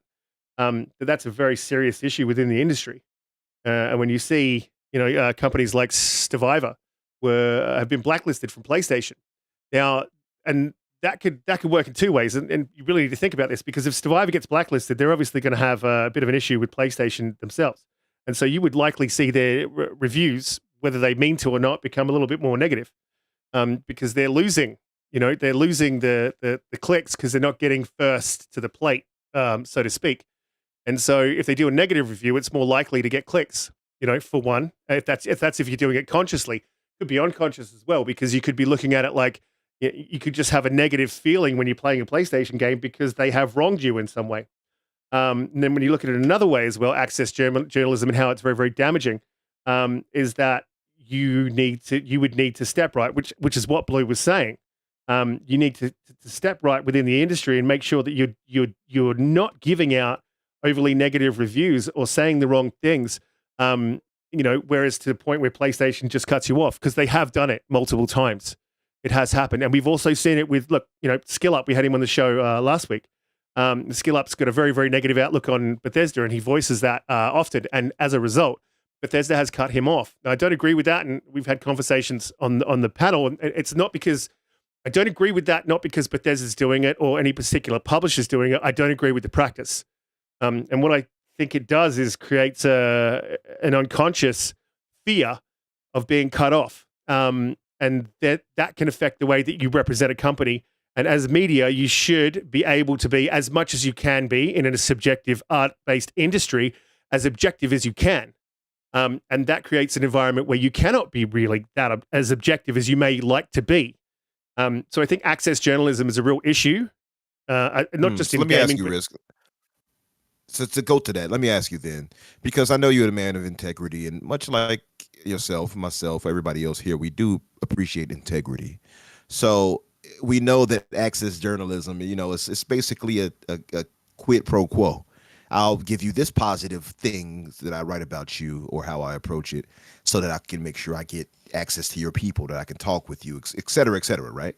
So let me ask then, how would you feel about that if, let's say, for instance, on the Xbox side of things, and all of you all too for this, if we are putting that pressure to the media to say, hey, you act like this, we're going to punish you in our own way too, by not giving your sites traffic, by not sharing you out, by not clicking on whatever your little clickbait articles are, by not supporting anything you do, and that in turn Xbox stops supporting them too and stops giving them interviews and stuff like that, and it influences them in a way to make them acquiesce as they have for Sony. Would you have an issue with that if that happened? Yeah, well, I mean, that's using the broken system to, in a positive way. So, I mean, but it still doesn't change the fact that the system's broken. So the issue's still there, and then the system can still be misused. So for my part, what I think the industry needs, and not just the gaming industry, and I'm talking about media in general, I think there needs to be a regulatory body that oversees the media as a general thing. And obviously, if you have a regulatory body, there needs to be some sort of punishment. But I think if you damage the reputation of a particular journalist or a particular site after investigating and finding that it is biased or they've done something, based on access journalism, then you can then fairly direct the system into a more, integrous operation. Because, I mean, let's be honest, like it's absolutely everywhere, and it's not something that I think anyone say we did that, Umbra, but it would require all the casuals to come along with us, and most of them don't know. And this is not the media's. This is not the media's fault. This is not like, it's just how it is, because that's just the nature of the beast. It's capitalism. It's something that's in there, but there's no regulatory body in there regulating how this happens. Like for instance, if PlayStation cuts off Survivor. Hey, Hargeet, it makes me think of, you said there's no regulators. It make me think of Zulker. Regulators. Yeah, I mean, I would risk it. The answer to me is I would look at capitalism as the answer, right? So I would say, hey, you want your game on OpenCritic? Guess what? Here's the standard, and if you don't meet it, you ain't here, right? That's the actual answer, right? You don't have to have any government come into it. You just say, hey, if you want your game on this, it's going to have to meet these standards. Anybody who's going to review it should be able to review it, and you should provide codes X number of weeks ahead of time, or et cetera, right? They can set whatever standard, right? So if you want your game there, that's the standard, right? And that takes away the stupidity, right? That's what it really should be, is just simply just do something like that. Now, would those sites, Metacritic and OpenCritic, have the balls to do it? That's up to them. It's the right thing to do. They should do it. But will they do it, right? But that's where the answer is. It's not like, because if you did it the government way, then every country, the 200 whatever countries that are out there, would have their own freaking answer. And that would just make it much more annoying. Convoluted. Right? Red tape agreed. all over the place. I agree. The regulatory body doesn't. OpenCritic came up and said, here's the standard. That's the right answer. Yeah, well, it doesn't need to, exactly to your point, doesn't need to be a governmental thing. And I do agree, and we've said many times, the way that these sites aggregate their reviews is being done wrong. There's no proof that these journalists have even played in many cases the game. Some of the Yeah, games, I would love that standard alone, Risk It. It's like if Yeah. you're going to rate something, especially if it's a game with a full campaign, you got to finish the campaign before you rate it. Like that's just kind of stupid to not like actually exactly, finish it, or some right? sort of hourly basis, and then and then Metacritic could then start putting not restrictions, but putting expectations on the companies that provide the codes. And then they could make it so, for instance, a good one to put would be like, okay, cool, anyone who's a member of OpenCritic or Metacritic must be provided a code by the publisher. Like it is a must. You cannot pick and choose which one you provide them to. If you provide them to one, you must provide them to all. Let me ask you guys something now, because somebody else made a point. Actually, our brother Assassin, he made a point before he left. He said nobody should be able to be blacklisted. I agree, but then I thought about it. What about people like Jimquisition, who purposely put their agenda in front of their integrity and said, "I'm going to hold this against you, Bethesda, because of whatever." Let them. You see what I mean? What about them? That should be down to Metacritic and OpenCritic, right? So they should make those decisions to blacklist them from the aggregate sites. Because they're not falling in. Exactly, that's the standard you set, right? If you're going to do things that are not a part of the standard, and that should be part of the standard, is if you're going to rate a game, it has nothing to do with the publisher, the platforms it's on, politics and all of that. Yeah, exactly. Rate it for what it is, right? And these are our standards, right? Yeah. So yeah, I agree with you, Riskit. It's up to OpenCritic to say, well, Jimquisition, we're not going to allow you on unless you meet these standards. Right? Or was it Metro who did the you don't have any games, therefore we're gonna rate Hi-Fi Rush? That was so dumb. I don't know which one was worse. I'm trying to figure out which one hurt me more in my mind. Like mentally. It's definitely Metro, because that's a big publication that just decided to do that to a game. Like, really? Come on. So dumb. I didn't like either of those though, but like the fact that you could say, I'm going to hold my politics against you and use that negative. I've been waiting for you to put out a game so I could use this against you. I just think you should have no say in anything after something. They did like that to Hogwarts too. Like a couple of people came out and did exactly do that. The politics of it for Hogwarts Legacy, a game that should absolutely have gotten some nominations. That game is fantastic. 100% agreed. That bothered me more than Starfield being snubbed. I'm going to be honest with you. It really did. And it's because of the lack of integrity involved. That we go back to that whole thing, and we know that politically they use their agenda to harm that game getting its recognition. And what it does is it also creates an issue that we know that if you'll do this for this thing, what else would you do? What else would you use your politics or your bias against? You know what I mean? So that's the biggest problem for me. It creates that issue that it's open now. You can't deny that you would use your influence in a negative way and bias in a negative way. You know what I mean? That's the biggest problem. Yeah, so absolutely. And it's just the system's too open to it, to the corruption that it is corruption, to the corruption that we see. So yeah, I look, I would just, I mean, maybe I'm overly have an overdeveloped sense of justice, but I would just like to see a fair and even system, not just for the gamers, but for the media and for the platforms and absolutely everyone. And I think there's a way to get there, but it takes action, and the people that need to take the action. I really agree with you, Hargeet, is Metacritic and OpenCritic. These aggregate sites need to make the first moves. Media needs to follow suit, and the platforms will fall into line. That's exactly how you do it. But short of buying the company, we can't make it happen, unfortunately. How much are they worth? Look, Good question. They're probably part of some big I mean, the conglomerate, point right? is, how do you start that? Where do you start when it comes to that, man? I think that's a big problem. I don't think the answer is just completely avoiding these places. Like, I think Xbox avoided advertising with certain places. I think they avoided GameSpot intentionally because of the negative press they were getting from there, or they weren't doing much marketing as it was. But I actually don't know what the answer is. I think it would be better for them to actually continue doing business with these people, and then hopefully, over time, like what Holly said, that things will change. Like, it does take a long time for things to change in this industry. Everything is so slow moving. So, they're in a pretty good spot now. The games are coming. Hopefully, the negativity stops. Yeah, absolutely. And like you said, it does take quite some time. So we'll see how we go. But dialogue, having these conversations is important. The media having these conversations with us as the community, and the community having these conversations on the podcasts that we run and amongst each other on Twitter, and doing it respectfully and having the dialogue is important. It's always important. Any problem that you're going to solve, it's very rarely going to be solved with just absolute toxicity or violence. It's going to be solved with a respectful dialogue. So try to keep that in mind, guys. We'll move on to the next topic because we've been on this one for quite some time, but it is an important one to me personally. Before I do, if you guys are new here, please hit the subscribe button. We go live every Friday at 7 p.m. EST if you're in the US. If you're in the east of Australia, we go live at 11 a.m. And if you're in West Coast, Best Coast, it's 8 a.m. And hey, if you're not new, hit the like button. It really helps us out. Share it out on Twitter. That would be fantastic. We'll move into the next topic, which is Xbox going third party? Because I've had some rumors that apparently console stopping, Phil's going to sell the consoles off to PlayStation, whatever. It's stupid shit. So this was all based on an interview with Tim Stewart, which if you don't know, is the chief financial officer of Xbox.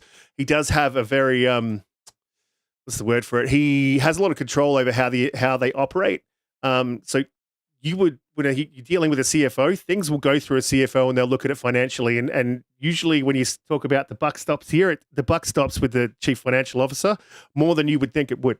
If it's not going to be profitable, or you can't show it to be profitable, or he can't see it to be profitable, quite often he can put a stop to a lot of things that you might do within a company. So his opinion or his say holds a lot of weight. So I just want everyone in the chat to know that, because I think a lot of people dismiss that. So he said earlier in the week, and I'm not sure if I have the quote completely ready to go. I don't have the correct quote, but he said earlier in the week that they were looking to, they want to expand their business, and that means putting it on TVs, PC. And in the past, now it's very, very, very important that you take that into account. He said in the past, looking at other platforms like Nintendo and PlayStation. That was blown up and completely ignored. The past was completely ignored by Twitter, and everyone was like, oh shit, Xbox is going third party. Phil Spencer came out and had an interview with Windows Central, and they've debunked that. So, I mean, the discussion was around ABK. I didn't catch the Phil Spencer article. I didn't have time at work, so busy running around. But after reading in the past, we were looking at that. It was pretty clear to me that, Xbox is not going third party. They're not trying to put their stuff on PlayStation and Nintendo now, simply because they have no need. They do have a partnership with Nintendo with specific games. Here it says the Xbox's mission is to bring its first-party experience as a subscription service to every screen that can play a game. In the past, that would include PlayStation and Nintendo. So, I think this is a bit blown up out of proportion. However, I want to go to Hargeet on this. And however, I would say that in a way, there is some truth to this. And I think Xbox is best positioned to do it. And we're looking far into the future. When we look far into the future, we get to a point where, and I agree with Hargeet on his point of view with cloud, that we get to a point where the hardware in TVs, the hardware in phones, and the hardware in the devices that we use on a daily basis are on par with the hardware that can play these games. There will be no need for that hardware. And what you will be doing as a platform holder in the future is placing your games into these ecosystems. And Xbox is best positioned to do this. It's because they're smart and they look ahead, which is why we see, signs of this early on, because they're setting up for it. It's well far into the future. I don't think we see consoles disappear just yet, or in the very near future. But hey, look, it's a thing. And PlayStation is very poorly positioned. So if this was to happen, and this is something that did happen with the hardware in phones, TVs, etc., you're very likely to see PlayStation lose out unless they pull their finger out of their ass and get moving on this. There's a lot to talk about with this one, but Hargeet, what are your thoughts? Do you think that Xbox is going third party anytime soon? What about in the far future? You think they're going to go there that way?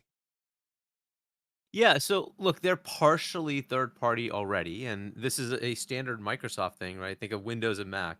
They put their software on Mac, right? It's fine, right? That doesn't mean that Windows goes away, but it's just because, look, there are users on that side.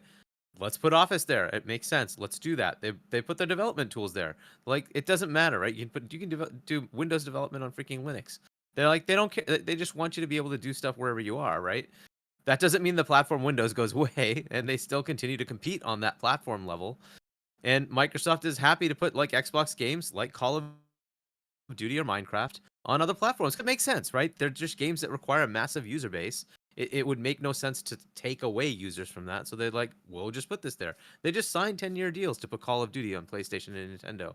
But to your point, Phil already said that this isn't true because Jez just did an interview with him, and here's the quote. I'll start by saying we have no plans to bring Game Pass to PlayStation or Nintendo. It's not in our plans. But I think you hit on the right point of what it means to own an Xbox. The thing I want to be focused on is how do we continue to innovate for people who've made the commitment to our hardware platform, and how do we continue to make sure that they feel great about their investment in what we've built. And I don't think the console is going away in the next, at least this coming gen, if not 2 gens, easily. I think there's still going to be enough value for the console. At some point, it will flip. And while that's happening, while they still have the platforms, they will start to meander towards that mobile. And you can see that the beginnings of it, right? You're seeing articles about how they're talking to partners now about creating a mobile game store, right? They want to start that process. It's going to happen, but it's going to take time, right? So they're, like you're saying, they're just visionaries. They see it happening. So they're going to lay the groundwork for it. And that might be 5, 7, 8 years before that takes any form that's useful. But you have to start putting it together. You have to create the partnerships, and that could take years of legalese, right? So start it up now, and hopefully by the time it becomes something viable, they're already ready to go, right?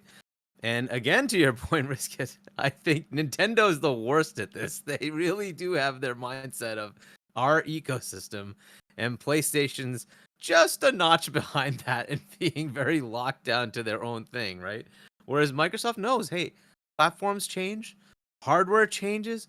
We don't care. We got to be everywhere. They're a software company, right? So they just want to make sure there's engagement. Wherever you are, they want to be there, right? That's it. And if in some miraculous way, you could do cloud streaming on PlayStation, it's not like Microsoft would stop that. Be like, yep, go ahead. In fact, have fun, go to a web browser and play via cloud. We don't care. That's great. Right, that's a great customer for them, right? So they don't have to lose money on a console, and you can play all their games through the cloud, right? So, but if you want the better performance, PC or console, they've got it for you. Have fun, right? So, Microsoft just covers all the bases, and that's the right plan. That's the right play, right? You don't want to be locked down. They have a console for those who want the console. They will have exclusives on that console. That's not changing, right? So that's still going to be the way it is. But again, if you want to play those exclusives via cloud, a browser or dedicated hardware, whatever, they're happy to do that, right? And they will continue the partnerships on the PC side, right? The Rogue Allies and whatever, those things will be coming, and they'll continue to support that. So yeah, this is much ado about nothing. You have to also think about the roadmap of where they're going to go next. So, Tim Stewart saying this is also about the next acquisition, and they're going to play that same game, right? That, hey, ABK, and that was the context of the thing that Tim Stewart was talking about, is, okay, we've got ABK. We're not really making a exclusivity play here, though I think there's going to be exclusive games, but that's okay. Well, but they're not saying it's going to be an exclusive, exclusivity play. The next publisher they buy, let's say it's a Japanese publisher, I don't think they're going to go exclusive with it. I think they're going to say it wouldn't behoove them in any way because the majority of those customers are on either Nintendo or PlayStation. And mostly it's PlayStation. So I think they would just say, we're just buying this to make sure that the next Final Fantasy, for instance, does not go PlayStation only, right? To your point, Hargeet, I think you've also said that's what you Mhm. think they would go after, maybe possibly go after Square. Didn't you say that before? Exactly. Whichever one they go after, Square is the one that's in trouble, right? So, the companies that are in trouble are the ones that are willing to talk, right? If you're making, massive amounts of profit, you're not usually coming to the table to say, well, why don't we just get bought? They're like, well, we're doing fine. Why do we need to be bought? We're good, right? But when you're in trouble, when you can't figure out how to make payroll, yeah, that's when you start saying, anybody out there willing to buy us? It's so. It's the usual way, right? Especially when you're publicly traded, because your investors are like, well, this is a sinking ship. We just want value for our shares, and let's get the heck out of here, right? So that's would be poetic, what happens, by the way. So. I want to throw that out there that would be poetic if they happen to buy Square, because remember that's who they tried to enter gaming with by purchasing Square. Absolutely. So it'll be 100 like full circle right there. Just to point that exactly. out. Come back and get that eventually. Anyways, it saddens me that they've shed those studios that would have been great to get with it with with Crystal Dynamics and IO Interactive and Eidos Montreal, right? Those would be great to get with the whole package, but unfortunately, those have been, I guess IO is on its own, right? But the other two are part of Embracer. Yeah. But yeah, so either way, so there's a little bit of that, right? And there's a little bit of telling your investors, because that was the whole point of that conversation, that we're on solid footing here. We're not taking away from when you see Call of Duty's financials and say, well, a lot of that money came from here. Are you going to kill that? No, right? Hey, the next Overwatch, are you going to kill that? No.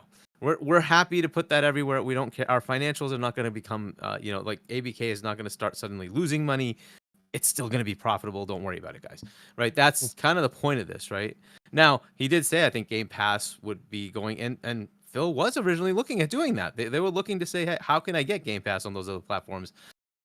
But the viability of that is pretty low. And at this point, that's just not in the cards, right? So they're just going away from it. And Phil Spencer today just outright nullified it, right? We're not sure doing did. it. So, but it's so funny because even I posted about it. I said, watch the spin coming. And sure enough, maybe 3 minutes later, a few Hoove brothers jumped in trying to, well, what about this? And I was like, oh, just stop. Just stop. There's always something, right?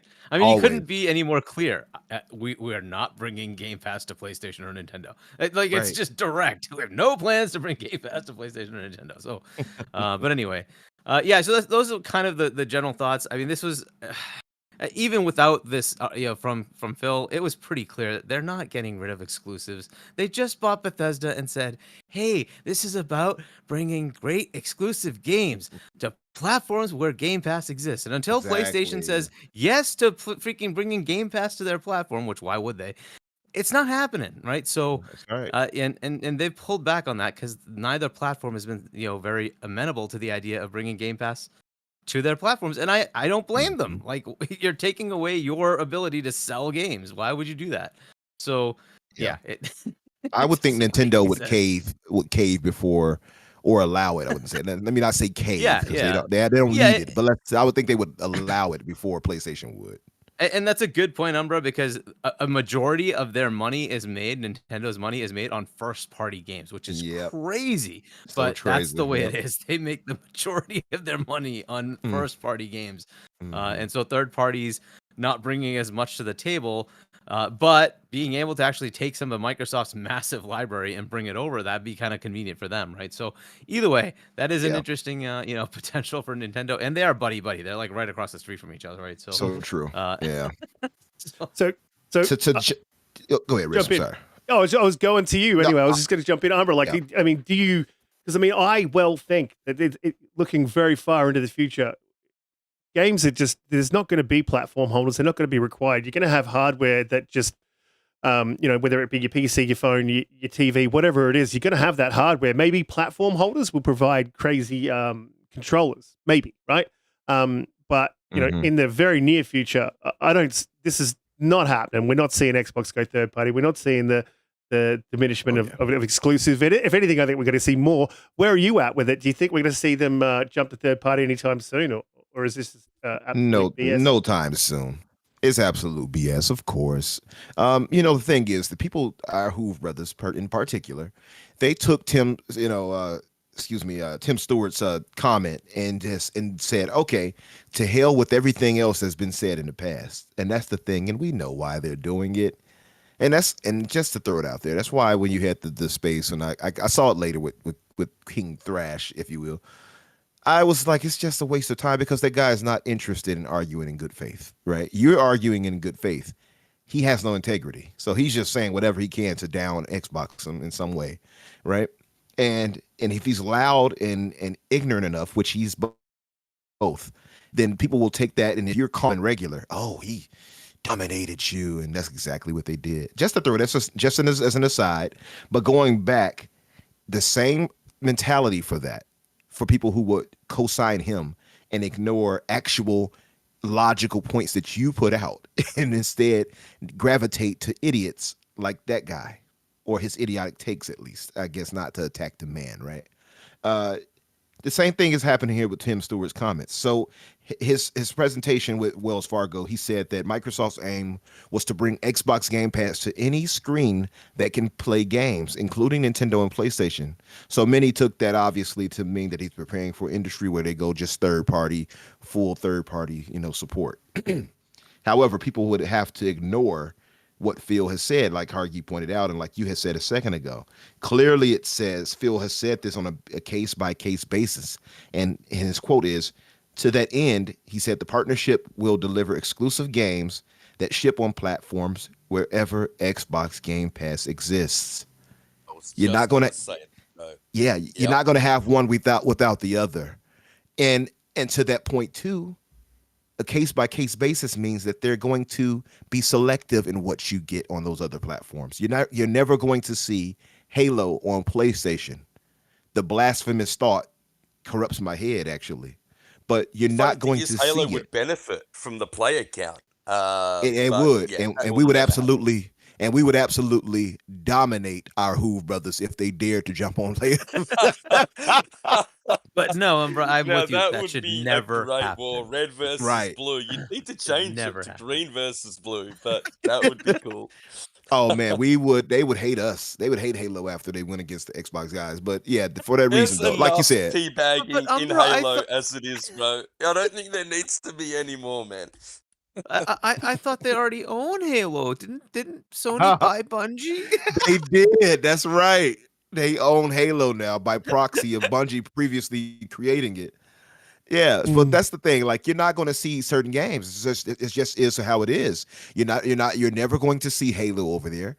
You're likely never going to see Forza over there. You're likely never going to ever see again, at least, Elder Scrolls over there.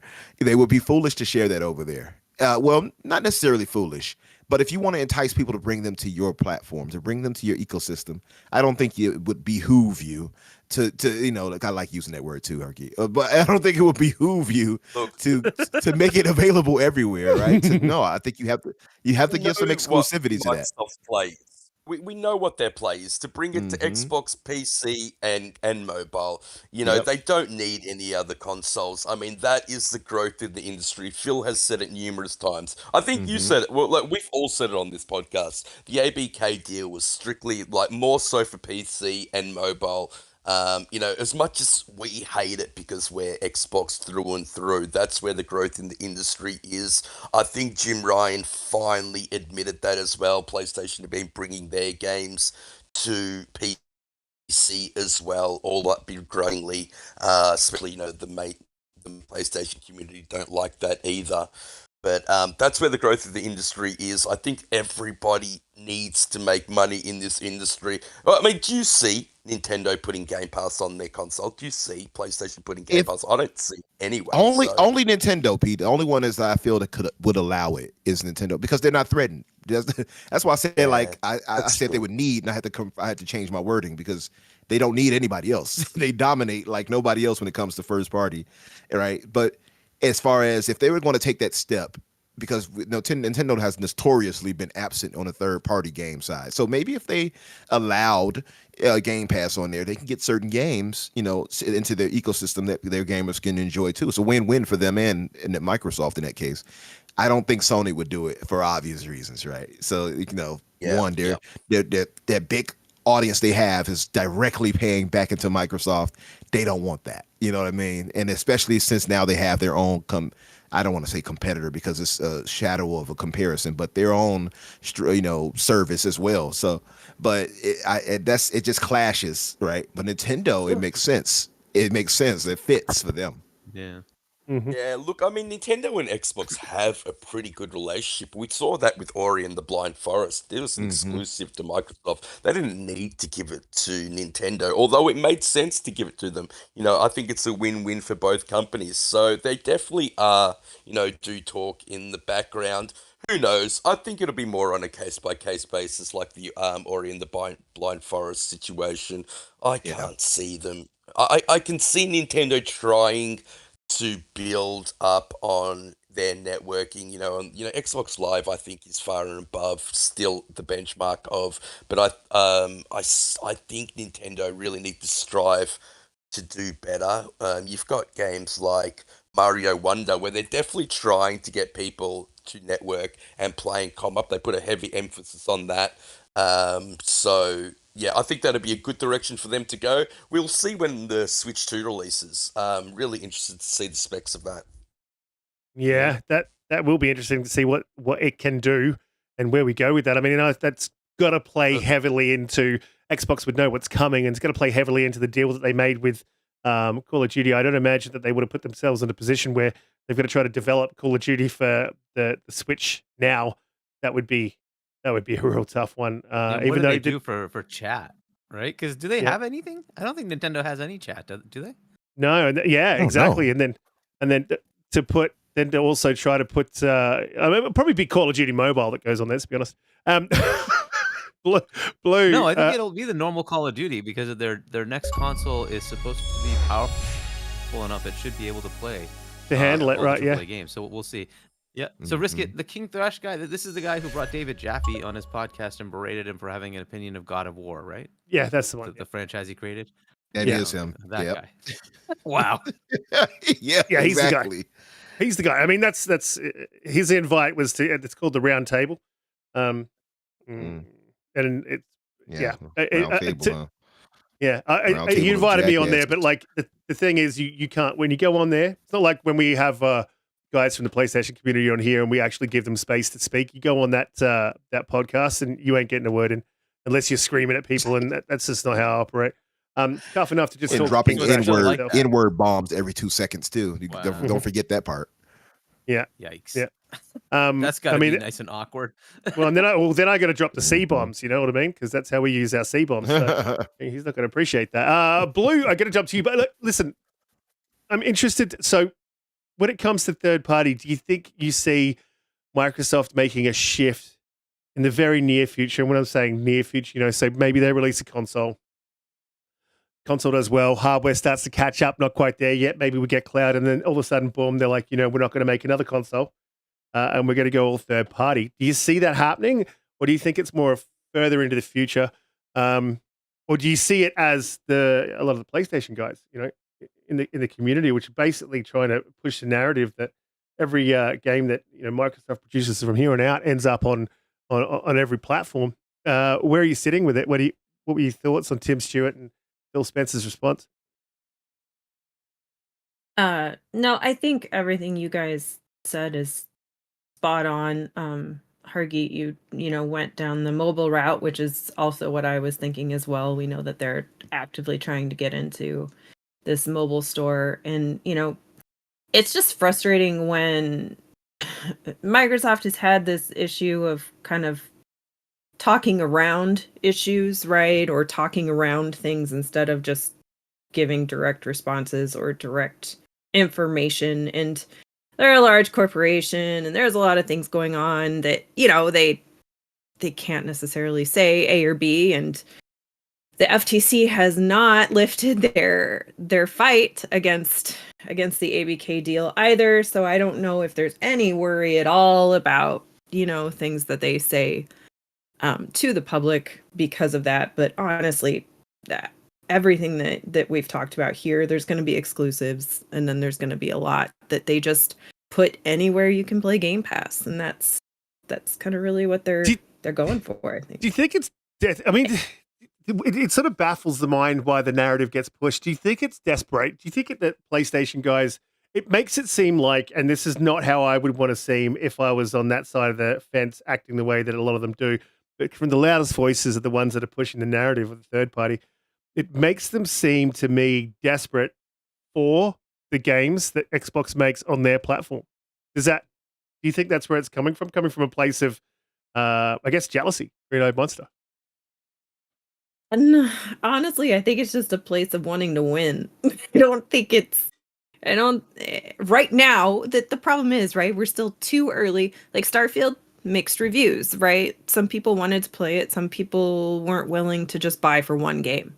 Because back to the thing about journalism with fatigue is the fact that Xbox we all see it, we all know it's there, but they have to stick the landing, right? They have to execute on the plan that's been laid out. And, you know, Redfall was a big stumbling block at the beginning of that, and then Starfield's had some, you know, some misses, and so people aren't convinced yet. And so I don't know that there's enough of a draw with the first party games that we've seen up to this moment for people to have that FOMO yet, right? I think a lot of what we're seeing is just silly fanboy stuff, right? But I think it will become it'll be a different issue, right, when they do actually execute the narrative. Yeah, well, I agree. Microsoft does need to do a better job at talking about what they're doing, when they're doing it, and all having the same. I think they are, though. You know, I think on that point, I'd have to disagree. I think they've been really, really fantastic. You know, since the last game of the year debacle, I think this year's been really, really good for their communication and, you know, in regards to most things, there's things. But I completely agree with you, what you were saying when you talk about the execution and what we have and haven't seen yet. And I've said this on a podcast, C Money's podcast recently this week, is that we haven't seen Xbox properly execute an undeniable yet. We haven't seen an undeniable, and I mean like a game that drops and it just cannot be denied. You know, there's problems with Starfield, and so that can be denied. Like, I mean, whether it's fair, or you think it's fair. Riskit, that might be for new IP, right? Because you can't say Forza Horizon 5, for instance, was undeniably awesome. Oh, it was undeniable. It converted people who don't play racing games, right? So, so that was definitely a great game, right? So, yeah, but I mean, when I say undeniable, I'm thinking Fable, a game that, and I really hope this game is what I believe. I hope it's good. Yeah, right. But a game that executes on the tools, on the hardware, on the story, on the mechanics, on just a completely undeniable game that just hits, and there's nothing that you can tear it down with. You know, we haven't seen that yet. As much as I want to bring this up, bro.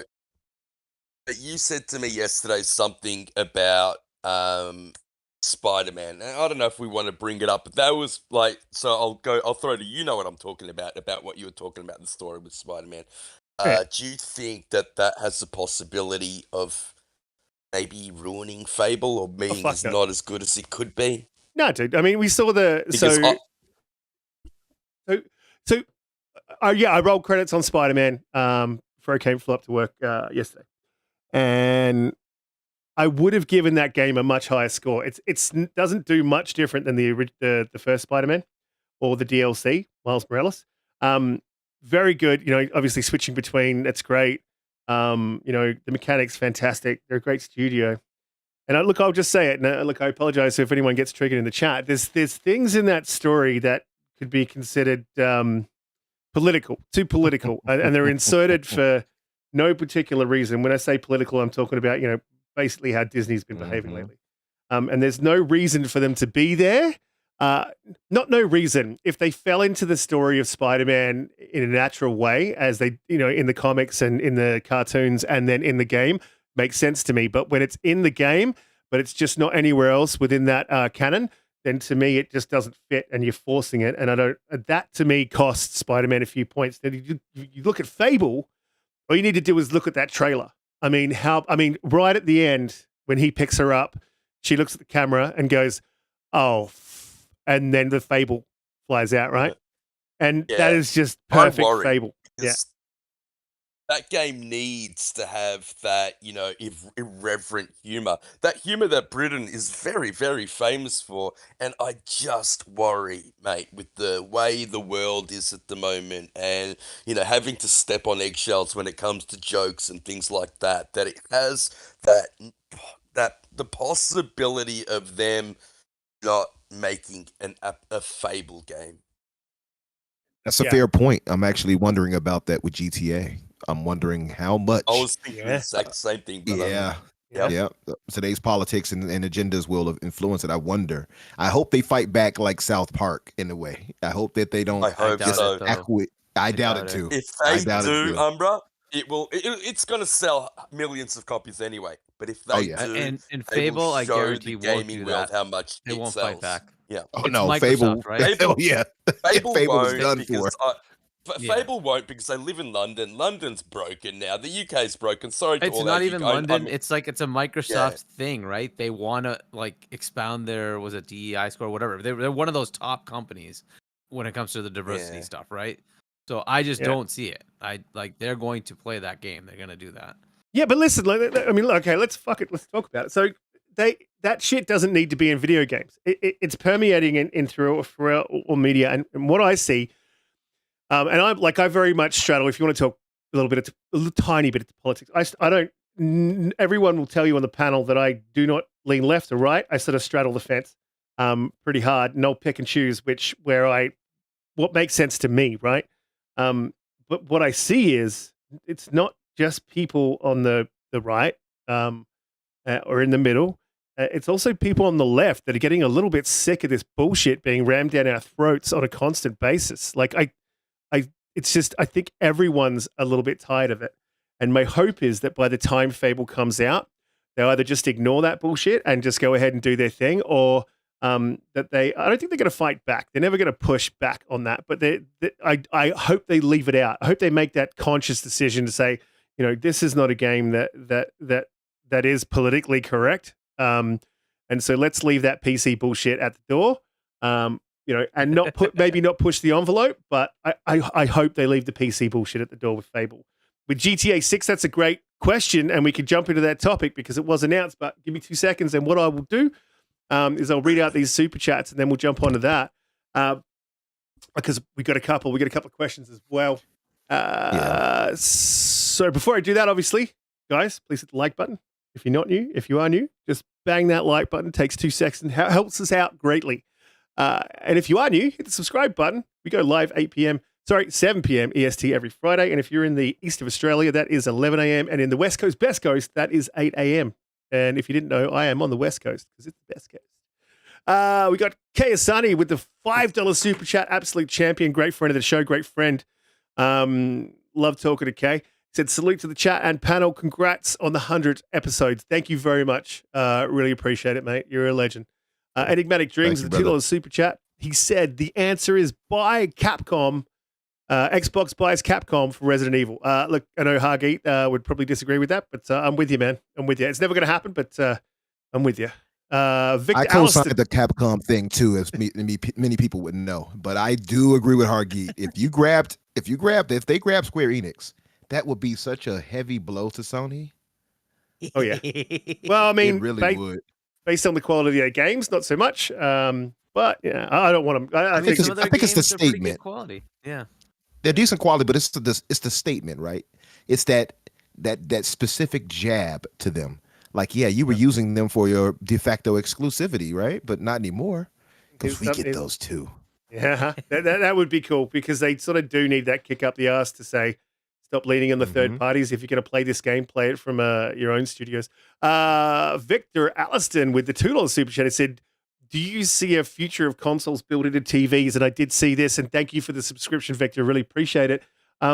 Listen, I do want to answer this one. So I do, but not in that way. So what I see, and Hargeet said this before, is that what you're going to see, and this is why cloud's a bit of a divisive topic, because cloud's not catching up to hardware yet in a manner that it's going to meet the hardware anytime soon. The hardware's still miles ahead, and the cloud follows, and it has to follow the hardware because the hardware produces the cloud. So what you'll see is the hardware will obviously start improving. It's diminishing returns, so it may take a little bit longer than we even think, but diminishing returns may be slower than what we've seen. And it'll get to a point where the hardware on your TV that operates everything will just be strong enough because that you want that option to play a game off your TV will be strong enough to handle these games. And that may be, in the next 10 years, maybe in the next 20. I mean, I personally believe will be in the next 10. But we'll see where we end up. But yes, definitely, I think you're going to see a future where, any device that you own will be able to play these games natively. I think we'll get there before cloud catches up, and we need to use cloud as a solution for how we play. Spartan661 with a And just question. to add to that, Riskit, I was just checking with Colty, so just bought a new TV, the LG C3, and we're looking at what is the processor in that. So just to give you a context, it's somewhere between a 360 and an Xbox One already. That's built into that TV, right? So you can just see that as generations go up, it'll just keep getting more and more powerful, and at some point, it'll just get to the point where it's enough power that you can just play whatever you want. Mm-hmm. Yeah, I mean, and yeah, that gives you an example. Like the 10-year time frame may even be too far out, but we'll see where we get to, and it also depends on how far console and PC takes us with these games and how much these developers push it. Because they push it to a point where it's too far ahead of the hardware within the TVs, and but again, that's diminishing returns. We haven't seen much of a graphical leap this generation. We probably won't see much of one next generation either. I don't think that's where the next leaps are. I think the next leaps are, when you talk about physics and all that sort of stuff. A lot of the stuff that Forza did and didn't get credit for because everything was focused on the graphics. Another failing of our hooved brethren is that they focus too much on the wrong thing. And they don't focus on what it is that you're actually doing, which is gaming. You're not watching. Moving on to the next question from Spartan661. And also, guys, if you want to ask a question and you're new here, you can type question in the chat. It will highlight it to me, and I will read it out. Super chats are amazing, and we really appreciate those. But we also understand that not everyone can afford to throw in, money to ask questions. And we want you to participate. So please, if you have a question, you want to throw something in, please type question in front of it. I'll definitely read it out. Spartan661. If the Xbox is so bad of a system, why do so many enjoy it? And the ecosystem is so much better than the PS platforms. That's. Let's quickly do a quick lightning round on this one in the panel. Agree and disagree. So in many ways, the ecosystem is ahead of the PlayStation, and in many ways, it's behind. So the party system on the Xbox is amazing. When it works as intended, is amazing, and all that sort of stuff, and they led the way with that. But when you shout out to Colt, by the way, how you doing, man? Good to see you in the chat. But when you look at PlayStation's, for instance, DVR and the way that it can share, and the way that it can record is miles ahead of what Xbox is doing. So listen, to be real, there's pluses and minuses for both, and it really depends on what you prefer. Would everyone agree with that, or you think Colt would agree with that? I think Colt says that the resolution and frame rate that you get for the recording on Xbox is actually better, and the sharing thing I think has been destroyed now because both platforms took Twitter or X out because they had to pay for it and they didn't want to. So neither one of them now can share to Twitter. So I don't know. I don't know if that's true or not. I don't use it much, so like I don't know if it's that big of a deal. But yeah, so Colt just put in the chat that the quality in the DVR is far higher on Xbox. Yeah, but see, I don't know. It should be. Here's the thing. I'll disagree with Colt on this one. Sorry, Colt, but it should be. Yeah, but the problem is there's an issue with the Xbox UI, and when it does work as intended, it is really good. When it doesn't, it washes out the footage and just does some really weird stuff that it shouldn't do. It's been a problem for quite some time. But as well, Hargeet, I was more saying HDR, right? Yeah, with HDR, yeah. With the HDR, yeah. It's strange. I don't know why. And even if you turn it off, sometimes it'll wash out the footage. I don't know why. I don't use it anymore. I stopped using it very early on because it was hit or miss, like 50-50, you get good footage, and 50-50, you get bad. But the other thing I was sort of more, when you're talking about sharing, Hargeet, I'm talking about the editing software. It has an in-console editing software that's really good. Xbox used to have it, but removed it. And it's just not quite as robust. So listen, all I'm saying is Mixer stuff, right? Yeah, I think so. Yeah, I think it was related to. Yeah, and when they removed or killed Mixer, kind of took all that away, and they were sort of just like nah about the whole thing. They haven't done anything yet. Never replaced it. And I think this is coming. Is that they have something actually? I think was it Flip Champ or something like that. That's coming to Xbox. But so there is something in the roadmap to actually get you better editing tools. But you're right. That part I assume is worse. But yeah. Look, they need to figure out their crap with. Sorry, they need to figure out their crap with Google and get YouTube. They need to get the YouTube share on there. Yeah, it's a huge L. And PlayStation does that. They actually have like a YouTube. Yeah, they have YouTube straight to YouTube, like they have Twitch. Yeah. Yeah, and if I had to make the assumption, it's probably Google because in general it's a Google problem. Yeah, Microsoft tries, but Google's like go away. Yeah. Yeah. I mean, when you're competing in the same spaces, it obviously can cause issues. Yeah. But I mean, look, there's other ways around streaming on a YouTube. Look, we'll jump on the next topic. I mean, talking about GTA 6, got the announcement.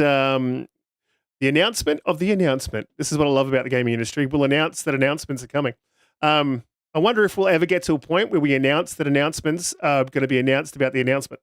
But anyway, we've got an announcement about an announcement. Trailer's coming on the meeting of the planning. we've got a trailer dropping on December the 5th at 9 a.m. EST. So that's absolutely fantastic. I believe in Australia that is December the 6th at 9 p.m.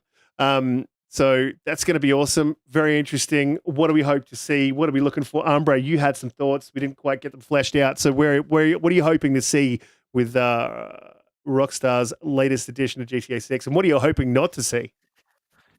Oh, man. Oh, well, you already know what I'm hoping not to see. And we were just touching on that.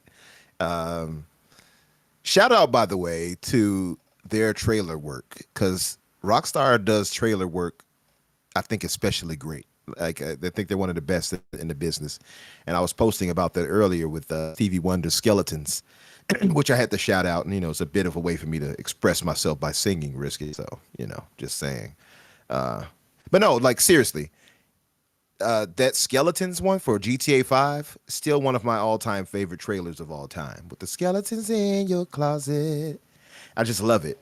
So what I wouldn't want them to do, I'll start with that. What I don't want is for them to start pandering. What I don't want is for them to, acquiesce the complaining mobs that would say, hey, you can't do this thing. It's 2023 now. I want them to be their own entity and do what they do without fear of those type of repercussions. Now, the thing is, I know they can't.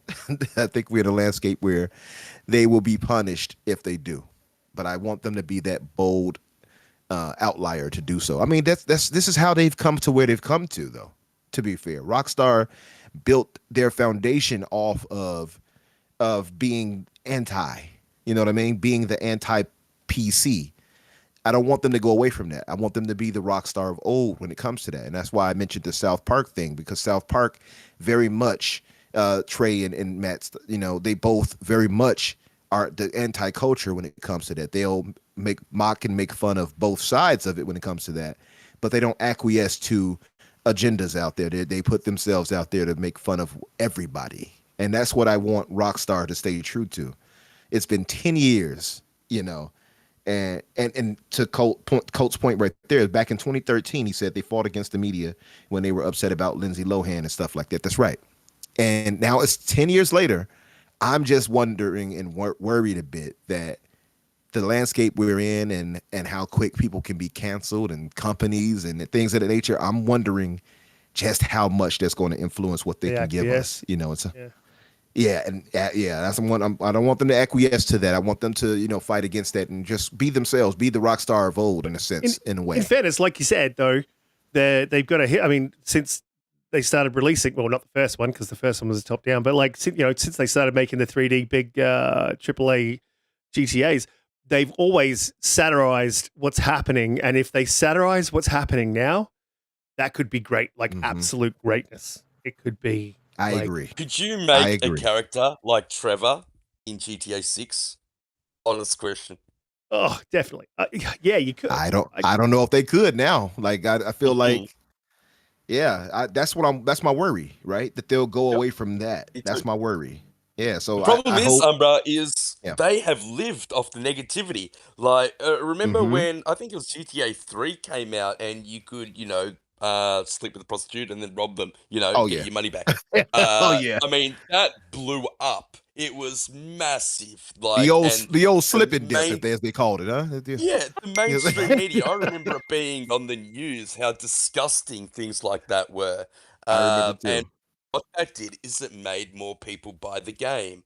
So I don't know. I think that was the genesis of the rating systems, right? That was like there was this big, like, congressional hearings on this because, oh my God, why are we doing this to our kids and blah blah blah blah blah, and that's what created the ESRB and the other ratings boards, right? I think that specific thing caused that. I mean, yeah, I don't know. Blue Yeah. just pointed out that Grim Jr. in the chat said he already looked it up, and they made a statement about GTA 6 when they released an update that removed the trans joke from GTA 5. They stated that they won't be making jokes about marginalized people in 6. I mean, that's the Oh, satire of the But yeah, you time, know though. what's happening. Yeah, that's see, disappointing. that's not what I wanted to pretty see. bad. Yeah, like I get it, right? There comes a point where, you know, Hang on, I just want to you don't say want to. I'm not saying that we would make jokes about trans people. That is not what my thing, because that didn't.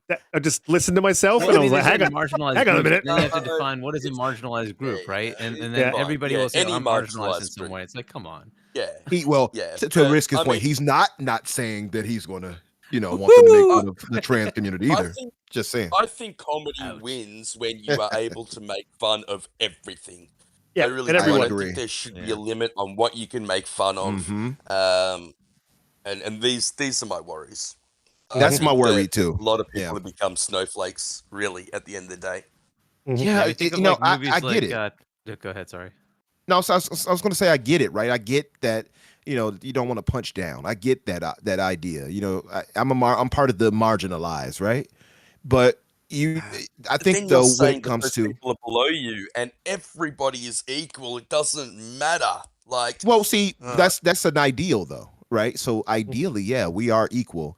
But in reality, we are not, right? That's the thing. So I get the idea and the ideal of equality and equity and all of that things, but we don't have equity. That's the problem. So I get the idea of not wanting to punch down, but I think I agree with you 100%.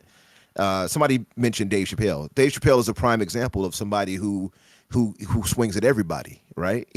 Nothing is off limits as far as what you can joke with and what you can have satire with, and that's what I think. And I agreed, and that's what I think GTA should stick to. I don't think they should change to the current times or anything like that. That's my worry. And just reading it, like you said, what Grim said, they will now. That's the thing I'm mad about. So I just hope they don't go too far, I guess. But like a movie like Tropic Thunder, I think that was the last time like you had a movie like that where it just went crazy. Oh yeah. What do you mean, you people? What do you mean? What do you mean? That is honestly some of the funniest one-liners. Party chat all the time. Yeah, like that movie has some of the funniest one-liners and whoa moments that are just. The movie itself actually isn't that great, but they just it was a not giving the a fact fuck. Risk it that Robert Downey Jr. is so beloved that he could do blackface and still get away with it tells you enough right there. But retard. You're right. Right. But that's my worry though. But as far as you do have to do it right. There's a way to do it right, and I think GTA can do that too. So that's a good point. It's how you do what you do right. It's not necessarily what you do. And I think if they're clever, and they have been clever before, I think if they're clever in how they approach whatever, I think they can do that. I think they can still kind of, walk the line, kind of toe that line. Exactly. Walk that line, if you will. As far as what I think we will get, it seems to be, well, we already know because of the leak that adventurous, courageous young man who was probably in prison right now did, where he leaked some of the stuff. So we know we're going to have a duo. So it's going to be a guy and a girl, right? Which is the first female well, I guess I should call her antagonist because they're criminals at the end of the day. But we'll have a female antagonist to play with. So that's going to be cool. If she could be the Trevor, if they made her the Trevor, that would be fits. That would be cool. Like if they made that would be something. I love the Bonnie and Clyde narrative. I think if they go in that direction, it will be amazing. It would be. I'm interested in seeing how they do it. For one, I'll say this too. I'm loving that they're going back to Vice City, right? Miami, basically. Vice City is one of my all-time favorite games ever, and it's largely outside of the iconic, neon lights and all of that, and the callbacks to Scarface and Miami Vice in the game. The music, and if they can nail the music, because the music is what also helped push GTA forward in a lot of ways, right? And I think GTA actually kind of set that standard and evolved gaming in that way, where licensed music, changed how you I think people approach things. So I think if they can hit great licensed music, I would hope they have an 80s station, by the way. I'm an 80s fan when it comes to music. So if they can get stuff like that to have the music right, to capture the moment of what they're in, you still want to get modern. I don't know what times they're going to be set in. I'm guessing modern times. So modern, right? I think they said it was yeah, modern, right? that's what I'm thinking. Yeah, but it looked like it, at least from that leak we saw. So I'm guessing it is. But if they can nail the music of of today, and I think still call back to the 80s, to Vice City, the original, and put an 80s station, for instance, or something like that with that music, I think just capitalize on everything that would make it Miami for us. And that's something I hope they do. I think I know somebody mentioned this before, but I think it's too ambitious. I don't think they would go this route. But maybe for DLC, maybe they can have it where we could travel from one state to another state. Have us be able to travel from here to Liberty City, for instance, something like that, or to San Andreas. Something like that would be, in my opinion, pretty monumental if they could do something like that. I'll stop right there because I've been talking for a second. I want to give everybody else a chance to give their thoughts too. So yeah. Blue. Look, I wanted to jump to Blue. What's the GTA for you? What they should do, what they shouldn't do, what you hope to see, what you hope you don't see. What are you hoping for? No, I have no comment on this. I've never played GTA, so I have no what? base of knowledge. GTA? Get out right now. You gotta play GTA, man. Come on. I've never played any of them, so I can't talk about it because I don't have any knowledge about it. Do you play Red Dead? That's spicy meatball. Hey, look, okay, well that's cool. That's cool. We're definitely gonna have to get you a copy of Red Dead. You're gonna play GTA 6, Ollie. I'm sorry, what? Are you gonna jump Are into you 6? gonna play GTA 6? Probably. Okay. Yeah, Maybe probably. we have to get that that backlog sorted, man. You got to definitely gonna check out 5. That's like a crazy. I mean, especially now if you go to the multiplayer, like it's like a lot of griefing and stuff. And if you grief too much, you end up in the grief bin where they put all the griefers and they just grief each other. And I've been there. It's not nice. But Hargeet, what are you hoping to see? Not hoping to see? Where you? What are you thinking we will see? I just presume that the political stuff will be there. Whatever, right? And first, let's be fair that GTA would be satirical of the political stuff at the time, right? That's what they usually do, which is totally fair game. So, my assumption is I'm going to be playing this game. It doesn't matter, right? But, is it going to do that? Yeah. Is the trailer going to sway me one way or the other? Probably not. I mean, it would have to be disastrous for me to say I'm not going to play the game, right? So it's very likely it's not going to be that big a deal. This is the thing with GTA, right? It's a phenomenon on its own, right? So it's not like I'm not going to play this game. I'm going to get it anyway, right? So what's the trailer going to do? This is why they don't need any marketing with anybody. It's GTA, right? The freaking image has deca millions of views already, right? And that's just an image. It just tells you, hey, there's a trailer coming next week. The trailer's gonna have 100 million views in 10 minutes, right? It's just the way it is. So I'm not expecting to have it sway me in one way that I'm gonna get the game. I'm gonna get the game, right? So I don't know what I'm really looking for. Maybe a graphical showcase, but again, I'm gonna play the game anyway. So, so I don't think that's really that's giving a good you point. a lot as far as the excitement, but it's it's GTA. I'm gonna play the game. I don't care. Do you believe that narrative that they skipped last generation because they thought that the hardware wasn't ready for the next upgrade in their game? Or do you think that they'll just, like I do, they're just making enough money on GTA Online to warrant making a new game? There's probably a little bit of both, but when you usually get a GTA, they usually try to push, or anything that Rockstar makes, they try to push the hardware at the time, right? So I wouldn't be surprised that they're like, what is the best we can pull off with this? I don't know if you saw the little water physics thing, right? They had a little was it a leak or whatever that showed what the water look, and it's so beautiful, dude. It's incredible. And then that's just the water. So I don't know what the rest of it's gonna look like. But they usually do some interesting stuff with the hardware, right? They do some pretty good things. So it could be that they've just been, retooling their engine to make it work right. So that's a possibility, or they're, you know, like they just needed time to make the game. Like all these games take forever now. So that's another potential, right? How long has it been since RDR? When did that come out? 2016?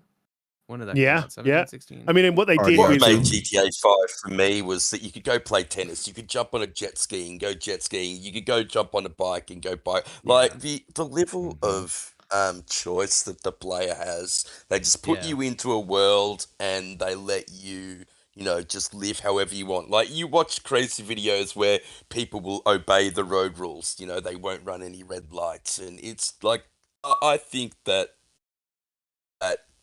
elevates that game. And I like you don't even realize how much it elevates it until they take that stuff away from you. Yeah, absolutely. And what they managed to do with that game, you know, it hasn't even been replicated. I mean, even if you look at City Project Red, you know, when they with Cyberpunk, it didn't even come close to what, you know, GTA 5, a 360 game, when it comes to NPCs and the lived-in world. In my opinion, the lived-in world did. Like, I mean, there's general comparison. I think it's objective. You could say that. So really, really, that's going to be really interesting to see what they do with it. And I hope they send up, you know, like the times we live in hard, because you know, it's time for a game like that. And if they don't, well, I think that'll be a massive miss. I'll still play the game, but absolutely. Everborn Saga apparently has also never played GTA, which is absolutely crazy. Like, yeah, it's just a game of the generation. Was he too busy making sure that Sonic comes out or something? What's going on? He's playing Sonic Adventure for the 30,000th time or something on his Dreamcast. No, man, I need some of that 80s music though. People always talking about and mute. I need that, man. The color scheme, pink, Which one? purple, orange. I can't remember who made the video, but someone was making a video, and usually when Rockstar put out a little teaser, they show the color scheme for GTA. So they did that with GTA 5, they did that with Red Dead Redemption, and what they showed in the teaser is the color scheme is basically going to be pink, purple, and orange. I think it fits perfectly with the Miami City. I think it's going to be a beautiful looking game. Oh yeah, I like the way it looks from what I saw. Yeah, I'm with you on that. I think it'll be fine. I can't wait, man. I just can't wait. Absolutely. Yeah, absolutely. As long as they don't bend their specific brand of humor, then I'm all in. Do got to move on to the next topic. Before we do, guys, please hit the like button. Share us out if you can. That'd be fantastic. Tell your friends, family, your aunties, you know, your uncles, grandma. Tell your mama. Tell your pa. I'm about to take you back to Arkansas. And block and mute. We go live at 7 p.m. EST every Friday if you're in the US, and if you're in Australia, it's 11 a.m. on Saturdays. West Coast, Best Coast, Australia is 8 a.m. And James Thomas with the $2 super chat says Mortal Kombat started ESRB, Hargeet. So I'm not sure you guys are having a conversation about that, probably in the chat that I missed. Alvin with the $5 super chat, he said, I played GTA Liberty City for about an hour and a half 2 decades ago and never touched GTA since. Will GTA 6 woo me? Probably not, but let's see. Yeah, look, I mean, for me, I don't stick around the multiplayer very long. And if you remember, it was very bare bones when it launched. So I'll usually play through the campaign and then not pick it up again until, you know, maybe a year later when they've really fleshed out the multiplayer. Hopefully it doesn't launch like that again. And it launches with that full multiplayer sort of experience, but we'll see. We'll see where we're at. For me, I just need a multiplayer. Yeah, for me, it's always been a single player thing. So as long as they land that, I'm good. Yeah, absolutely. Bell brings up a very good point, and I was thinking about just before we move on. Will GTA 6 be the first $80 game? I've heard some crazy prices going around. Yeah. I saw some people co-signing it too. I'll pay $150. I'm like, stop saying that. Why would you say that publicly? The money they made off GTA Online was just insanity. The shark currency or whatever that they were giving away. Just insanity. Yeah, it's ridiculous. But I mean, like, again, why would you say that publicly? Like, we all would probably pay that for GTA, but you don't even fucking say that shit publicly. Yeah. This is dumb. That's just stupid. It really is. Stop telling companies to rip I would us off. absolutely miss out Yeah, stop telling him that. But I would absolutely miss out. I would wait for a sale. I'm telling you right now. So You wouldn't wait for a sale. Come I on. promise. You'd get You know what? someone to fucking pay You know, for you, there bro. you go. I was just going to say what I would do is have somebody else pay the other half. That's what I would do. Donate to the fix this week for Umbra's GTA fucking. Hey guys, I just want to throw it out there. I want to play GTA with you. If you all could donate to the cause, every $5 bill helps. Unfortunately, I don't have GTA, so if you want to get anyway, look, we'll move on to the next. We'll move on to the next topic. Star Wars: Knights of the Old Republic is reportedly dead. Then it's reportedly alive. Then it's reportedly dead. Then it's reportedly alive. Then it's reportedly dead. Anyway, whatever. The last one I think we heard was that Jason Try saying it's still reportedly alive. Heard an interesting conversation on a podcast. Can't remember which one. Should Xbox go after this game? This was originally one of the, I believe, the launch games on the original Xbox, the OG. This feels like an Xbox game to me. Sort of fits the new narrative of Xbox being the RPG box. Should we go after this? Should Xbox start going after some of these larger IPs that are, maybe costly but less risky? And they've got the studios to really make some bangers with these. Blue, going to jump to you. I don't know if you've ever played Knights of the Old Republic. I suppose I should ask that. But would you like to see them go after these IPs, bring them into the fold, and do something with them? I've never played this. I know there's a lot of love around this game. It's always, talked about in a certain particular way.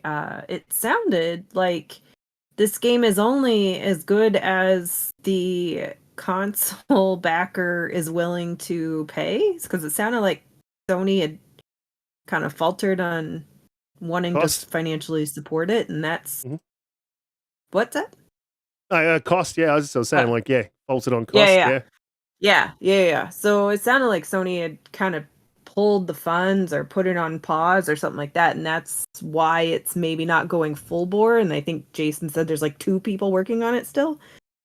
But if they, I don't know, it seems like if the cost to value, I feel like there's a lot of nostalgia play with this, but nostalgia play doesn't always get you very far, so it would have to be a, super awesome remake. But it does seem like one of those, since it was OG Xbox, and that's kind of what people think of it for, that it would be cool if, Xbox can kind of come in and swoop it up. But I suspect they had that opportunity when the game was originally, revived, and the cost was not something that they were willing to go for, and that's why Sony took it up, I would guess.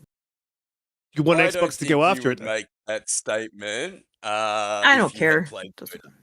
KOTOR is one of the greatest Star Wars stories ever told. Basically, all they need to do is add Jedi Survivor gameplay and have the exact same story, and the game will sell 20 million copies. It is what Star Wars fans have been craving forever. And to play it with the next generation gameplay would just be something else. The gameplay in KOTOR leaves a lot to be desired. So basically you pick a few different move sets and then your character will do those moves. So you're not actually basically picking buttons.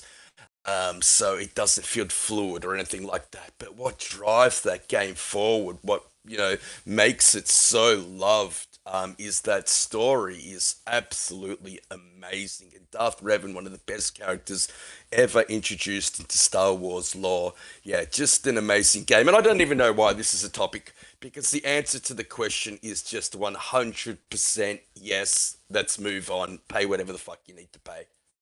But will they, I guess, is the question, right? And then the studio that should do it, by the way, is Obsidian. It's obvious, right? They made KOTOR 2, right? They should just totally do this, right? They should be the ones remaking it. But will Phil want to spend the money, right? He did spend the money when it came to Indiana Jones, but that was a game that was already an existing contract, right? So I don't know. That's the headache, right? So what's the cost? And will Phil decide to do it? Because Phil has shied away from doing these things. Now, it could be that opportunity came up when there were an existential threat and didn't know if Xbox was continuing. It also was after the souring ridiculousness that happened when they spent $100 million to keep Tomb Raider from dying, and then were berated for it. So I don't know. I mean, at this point, they should, right? There's enough like studios that could easily make this, and there's plenty of IPs that Activision, for instance, they've got Marvel IPs as well. Should they continue with those things? Probably, right? So like, you know me on Star Wars, I think it's dead. But if somebody was gonna do this, it's Obsidian that makes sense. It's dead. It's dead in movies and TV show, Hargeet. It's not quite dead in video games. Jedi Survivor was brilliant. Yeah, and fair enough, whatever, right? But that's another studio that could do it, by the way. They could take that on if they want to. And then there's other games that are by other developers that are coming out with Star Wars. Maybe one of them would want to take it. But to me, it just seems so obvious. Obsidian made KOTOR 2. They know what KOTOR is.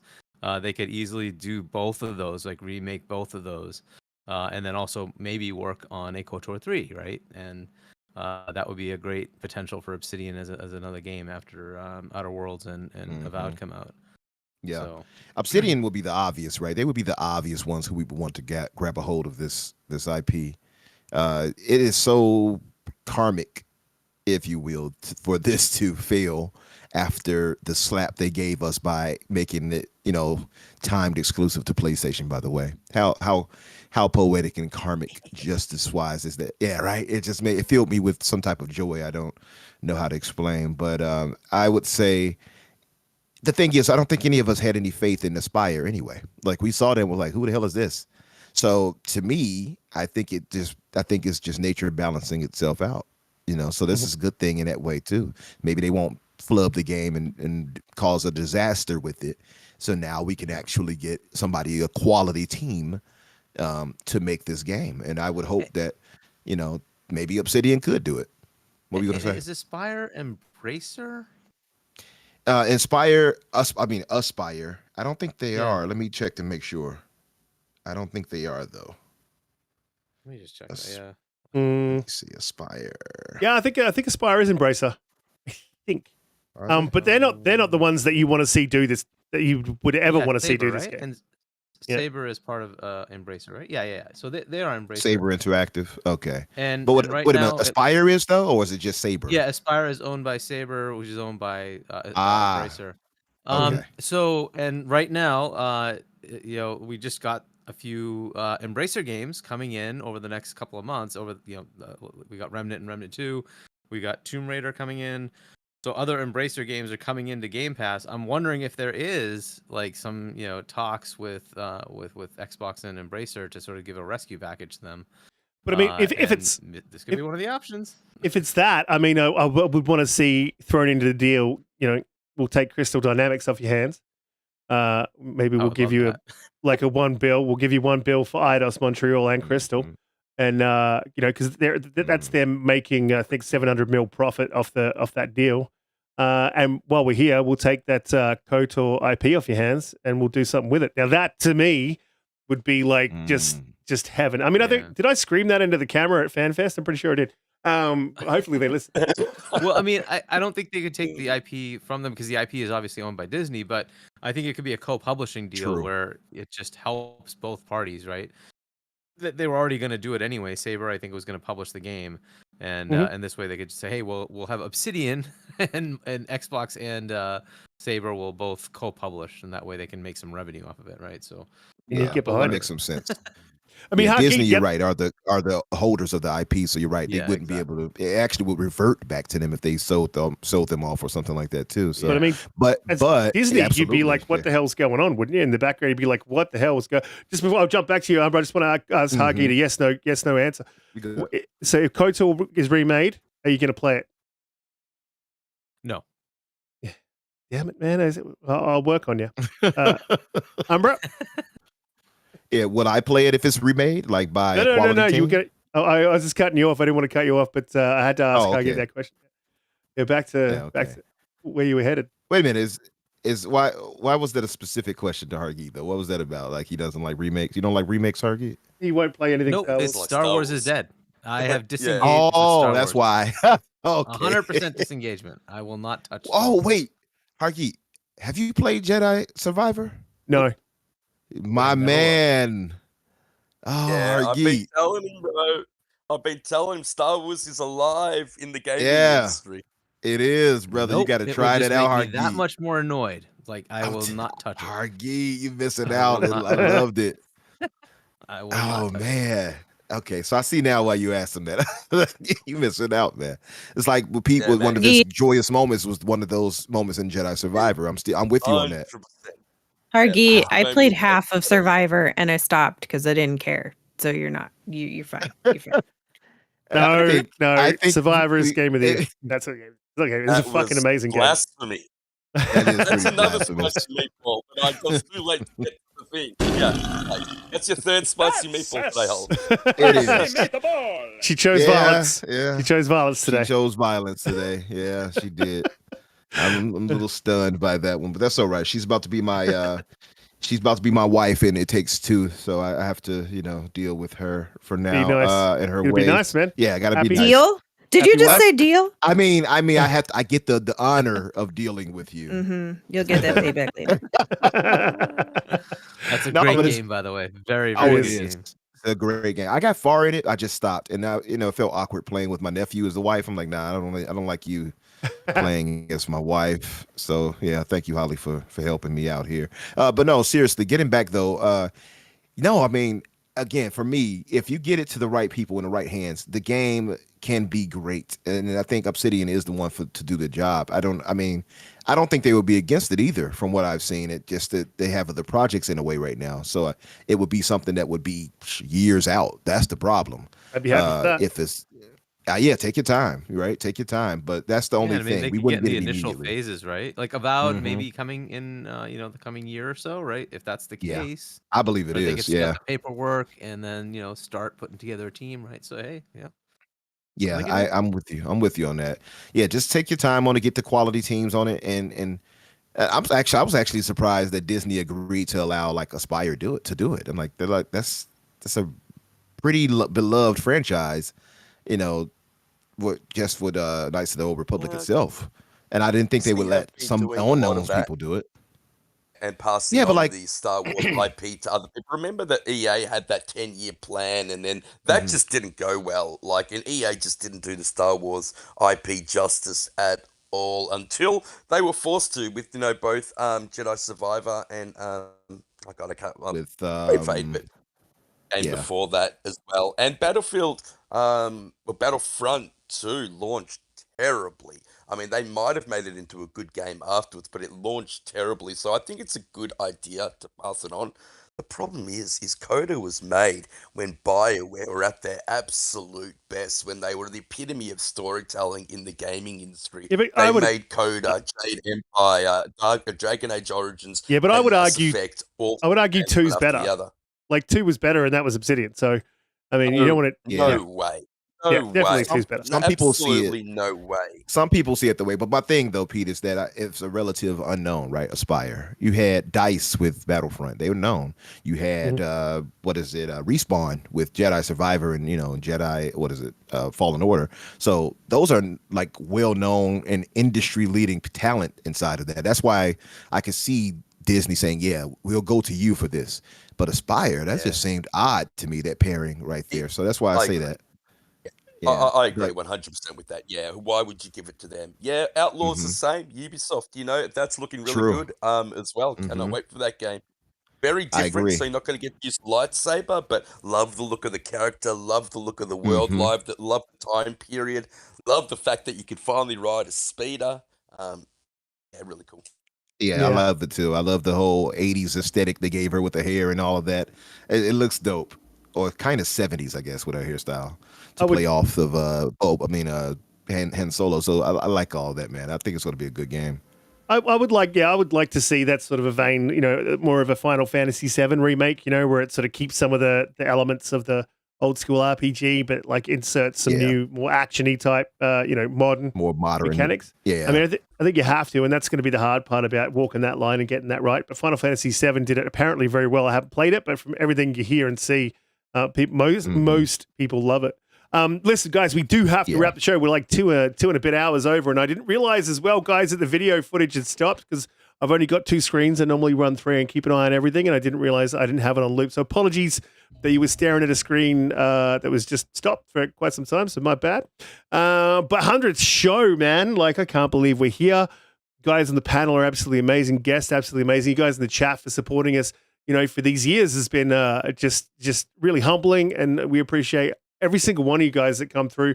If you spend a little bit of time with us, spend a lot of time with us, like, really appreciate every single one of you guys. And it's sort of a special thing that we get to go on every Saturday or Friday if you're in the US and just shoot the shit about gaming. It's it's something I really enjoy, and that's what I do it for. It's why I'm here. So thank you guys for supporting us. Really appreciate everyone on the panel. You guys have been with us for a short or a long amount of time. Guys on the panel are absolutely amazing, and the support you guys give turning up each week and just giving your time is also, I got to thank you guys for that, as well as our guest Hargeet Chani for appearing like 10 plus times on the show. Really appreciate you coming through again on the 100th show, and couldn't think of anyone better to have on the show. So look, thanks for coming through. Let people know where they can find you and what you'd be up to in the following weeks and what your plans are, and rock and roll. Yeah, so you can find me on Discord at HChani. I'm not on any of the other social media things, and my gamer tag on Xbox is HChani as well. And I will be playing games. That's what I've been doing. I'm on vacation until January, so I'm just going through my backlog and finishing up whatever I can. Currently finishing up Mario RPG. So yeah, just that's what I'll be doing. Just playing games. Absolutely, yeah. I mean, it's been a big year, and there is a bit of a backlog sort of happening, and it's not over yet. There's a couple of games coming, but we can't keep going in for the Umbra. Another fantastic week, 100th episode. It's been a wild ride, man. We're here and hoping to steam on to the 200 mark. But yeah, again, thank you, man, for all the time you spent on the show and spent with us, and let people know where they can find you and what you're up to. Time after time. Oh, God. Where's the mute button? I've done my sentence. But committed no crime. All right, found it. All right, guys, I got him. Don't you do it. This is 100 episodes. Don't you do it. And bad mistakes. He's still going. Yeah, I got to do it. I've made a few. Got to do it. Oh, the champions. Eh? I've had my share of... And he's muted. But I've come through. And he's still going. Goes on and on. We bad. are the champions. Emotional, damn it. Oh, nice. I don't remember asking you a goddamn thing. Oh, Riskit started going crazy after hearing me say he started pressing everything. No, nice. Man, it's been a joyous ride. Please, no. It has been a crazy and joyous ride, man. Getting to learn you guys synchronicities and dislikes and likes and all these other things, and of course the same for you all to me, and learning to understand each other and just become friends. That's the beautiful thing about all of this, is becoming friends with good people. So I appreciate that more than anything else. And the same to our chat here, who many of you come and support me on the Fix and to other shows as well. Just, I think, our community, and that's why I always push the notion that I don't want us to become like our Hoove brothers when it comes to things. That's why we were talking about the whole Xbox tax thing, and to taking that and being deliberate in how you approach it to not become overly toxic. You can definitely tear those points down if you disagree, but don't become a toxic crowd. And I think, yeah, be like our Hoove brothers. And I think, we have something special here, and I want us to continue building on that, much like we've done with this show. So 100 episodes in, it's crazy, man. I think I've been here, but all for one episode, because I was sick, I think, at one point, and that was it. So other than that, was our best episode. By best he means worst. But absolutely grateful for all the people I've come to meet because of doing this right here, and hopeful, for 100 more. So thank you guys for accepting me as the best person on the podcast, and thank you, audience, for being here and holding us down and supporting me as the best person on the podcast. Thank you all, and Hargeet, thank you for joining us again, man. That's that Pong. What does Pong say? That dictator level ego. That's we come to know and love. See how I tried to You see how I tried to slide it in there real quick and keep it moving? Pause. Jedi Knight Pete. That was a Man, pause. You're right. Pause. You're right. 100 episodes, man. Like it's been a wild ride. It's a lot of stuff's happened, a lot of stuff behind the scenes, a lot of stuff in the community, and a lot of things. So yeah, man, thanks for sticking with us for the 100, man. And here's to another 100. Let people know where they can find you and what you're up to. At JediKnightPeter everywhere. Yeah, thank you, mate. I don't know, when you came to me, over 2 years ago and asked me if I wanted to be part of a podcast, who knew that we would be 100 episodes in? Who knew the amount of, fun we've had gaming together, the friends that we've made, the support we've got from this amazing community. I've loved every minute of it. So thank you for being our fearless leader. And taking us through to 100 episodes. This is all because of you, mate. So thank you, Umbra. It's been a pleasure and a joy to work with you.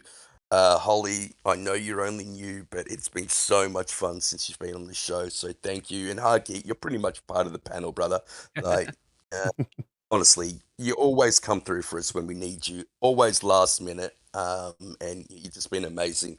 Special shout out to our moderators, Grey Monad, Yidani, and Boss Mod Lethal Popper. Oh, yeah. Always holding down the chat for us. And Shooter. And everybody else that has been here, thank you very much. It really does mean a lot. Yeah, absolutely. Definitely does.